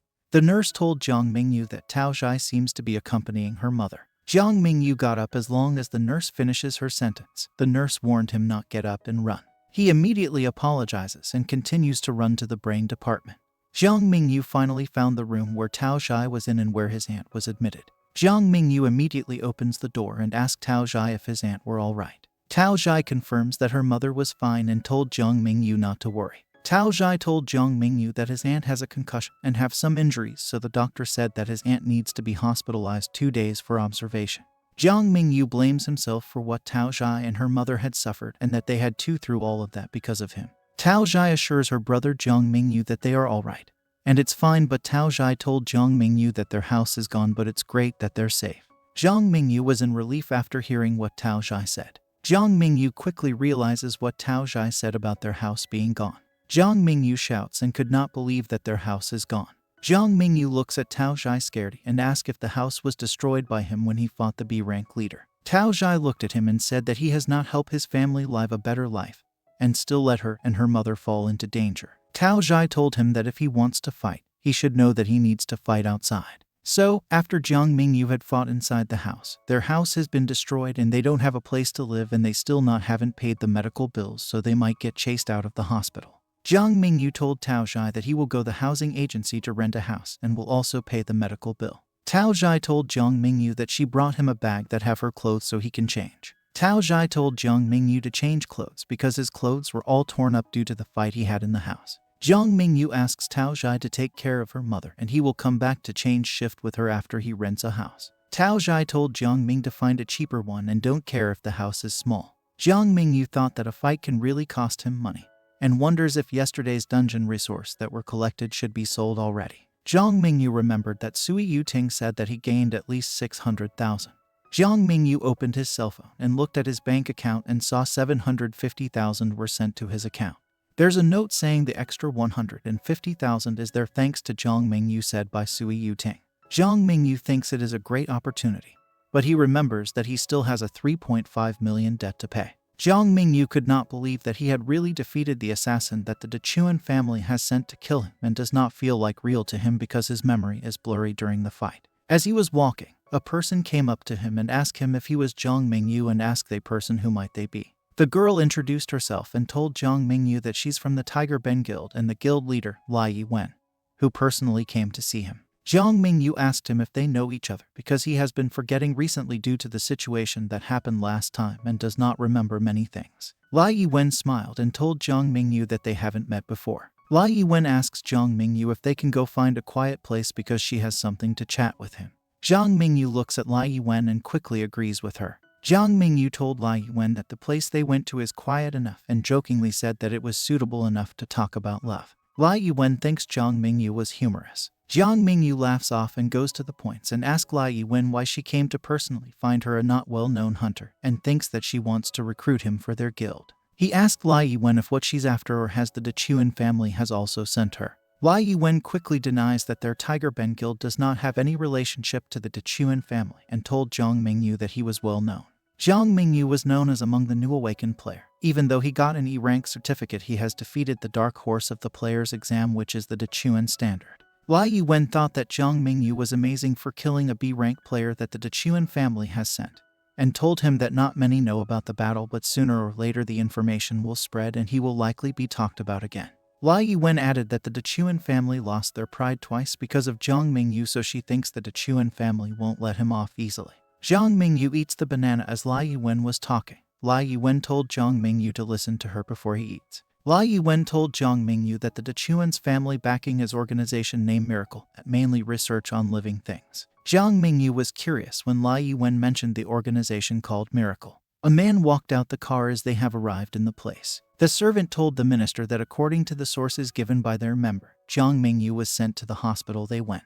The minister told his servant to bring him to Jiang Mingyu. Jiang Mingyu asks Lai Yuan how he is related to the organization Miracle, and could not believe if the organization wants to help the Dechuan family to cause trouble for him. Lai Yuan told Jiang Mingyu that the Miracle organization focuses on research about player and monster's ability, and Jiang Mingyu's ability can likely attract the organization's attention. Jiang Mingyu curiously asks Lai Yuan why she knew all this information. Lai Yuan said that as a warrior player he can use magic spell, and from Jiang Mingyu's status and battle they could come up with a conclusion. Jiang Mingyu asks her what was she really after, and Lai Yuan told Jiang Mingyu to join them. Lai Yuan personally said to Jiang Mingyu that the Tiger Ben guild is officially recruiting him.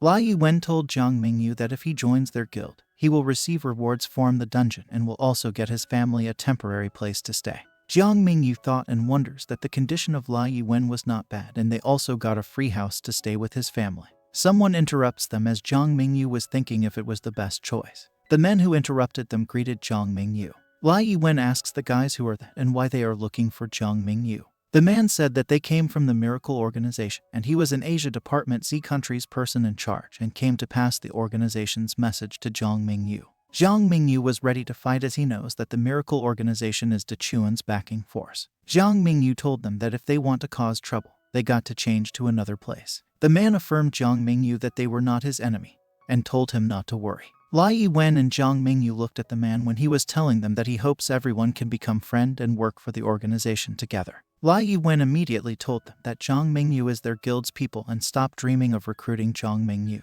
The man smirked as he told Lai Yuan that she does not have to get mad because Jiang Mingyu has not agreed to join their clan yet. Jiang Mingyu told them that he indeed has not decided to join the Tiger Ben guild and thought he was amazing because two organizations has come to recruit him in one day. The man told Jiang Mingyu to come at them since he's still considering which guild to join and affirms him that his situation and circumstances does not mean anything to him. The man told Jiang Mingyu about his debt and how they can pay it first when he joins them. Lai Yuan that the man is all about money, and that they can also pay the debt of Jiang Mingyu if they raid a few more dungeons and get many rewards. The man bluffed and mocked Lai Yuan how many dungeons do they have to raid to get the 3.5 million that Jiang Mingyu owned. Lai Yuan was surprised that Jiang Mingyu has owned so much money even though he was just a kid. Jiang Mingyu laughs off as she did not ask him how much he owned.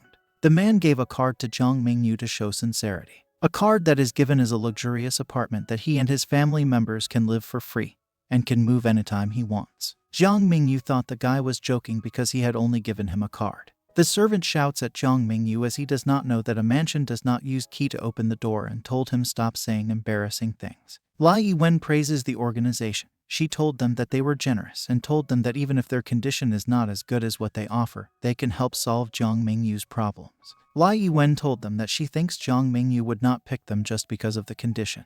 The man bluffed to Lai Yuan as he saw how Jiang Mingyu seems to be happy about the condition that they offered him.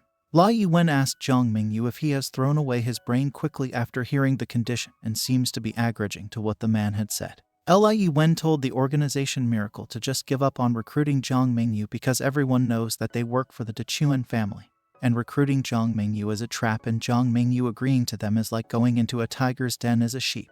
The man told them that they understand the situation Jiang Mingyu was in, the Dechuan's family grudge on him. He told them that he thinks that it's just a small misunderstanding, and if Jiang Mingyu join them, they will help resolve the issue and the Dechuan family won't find him. Jiang Mingyu thought that if he can't handle the Dechuan family, he can't live in the city peacefully, and if the problem can be resolved by the miracle, then he will have no problems even if it's temporary. Lai Yiwen asks Jiang Mingyu if he already has decided and told them that they can also protect his family members. Jiang Mingyu have decided and told the miracle organization that he will join them. Thank you for watching this video. I hope you enjoyed it. If you did, please consider giving it a thumbs up and subscribing to my channel for more content like this. Leave a comment for the next part, and don't forget to hit the notification bell so you never miss a new video. Thanks again for watching, and I'll see you in the next video.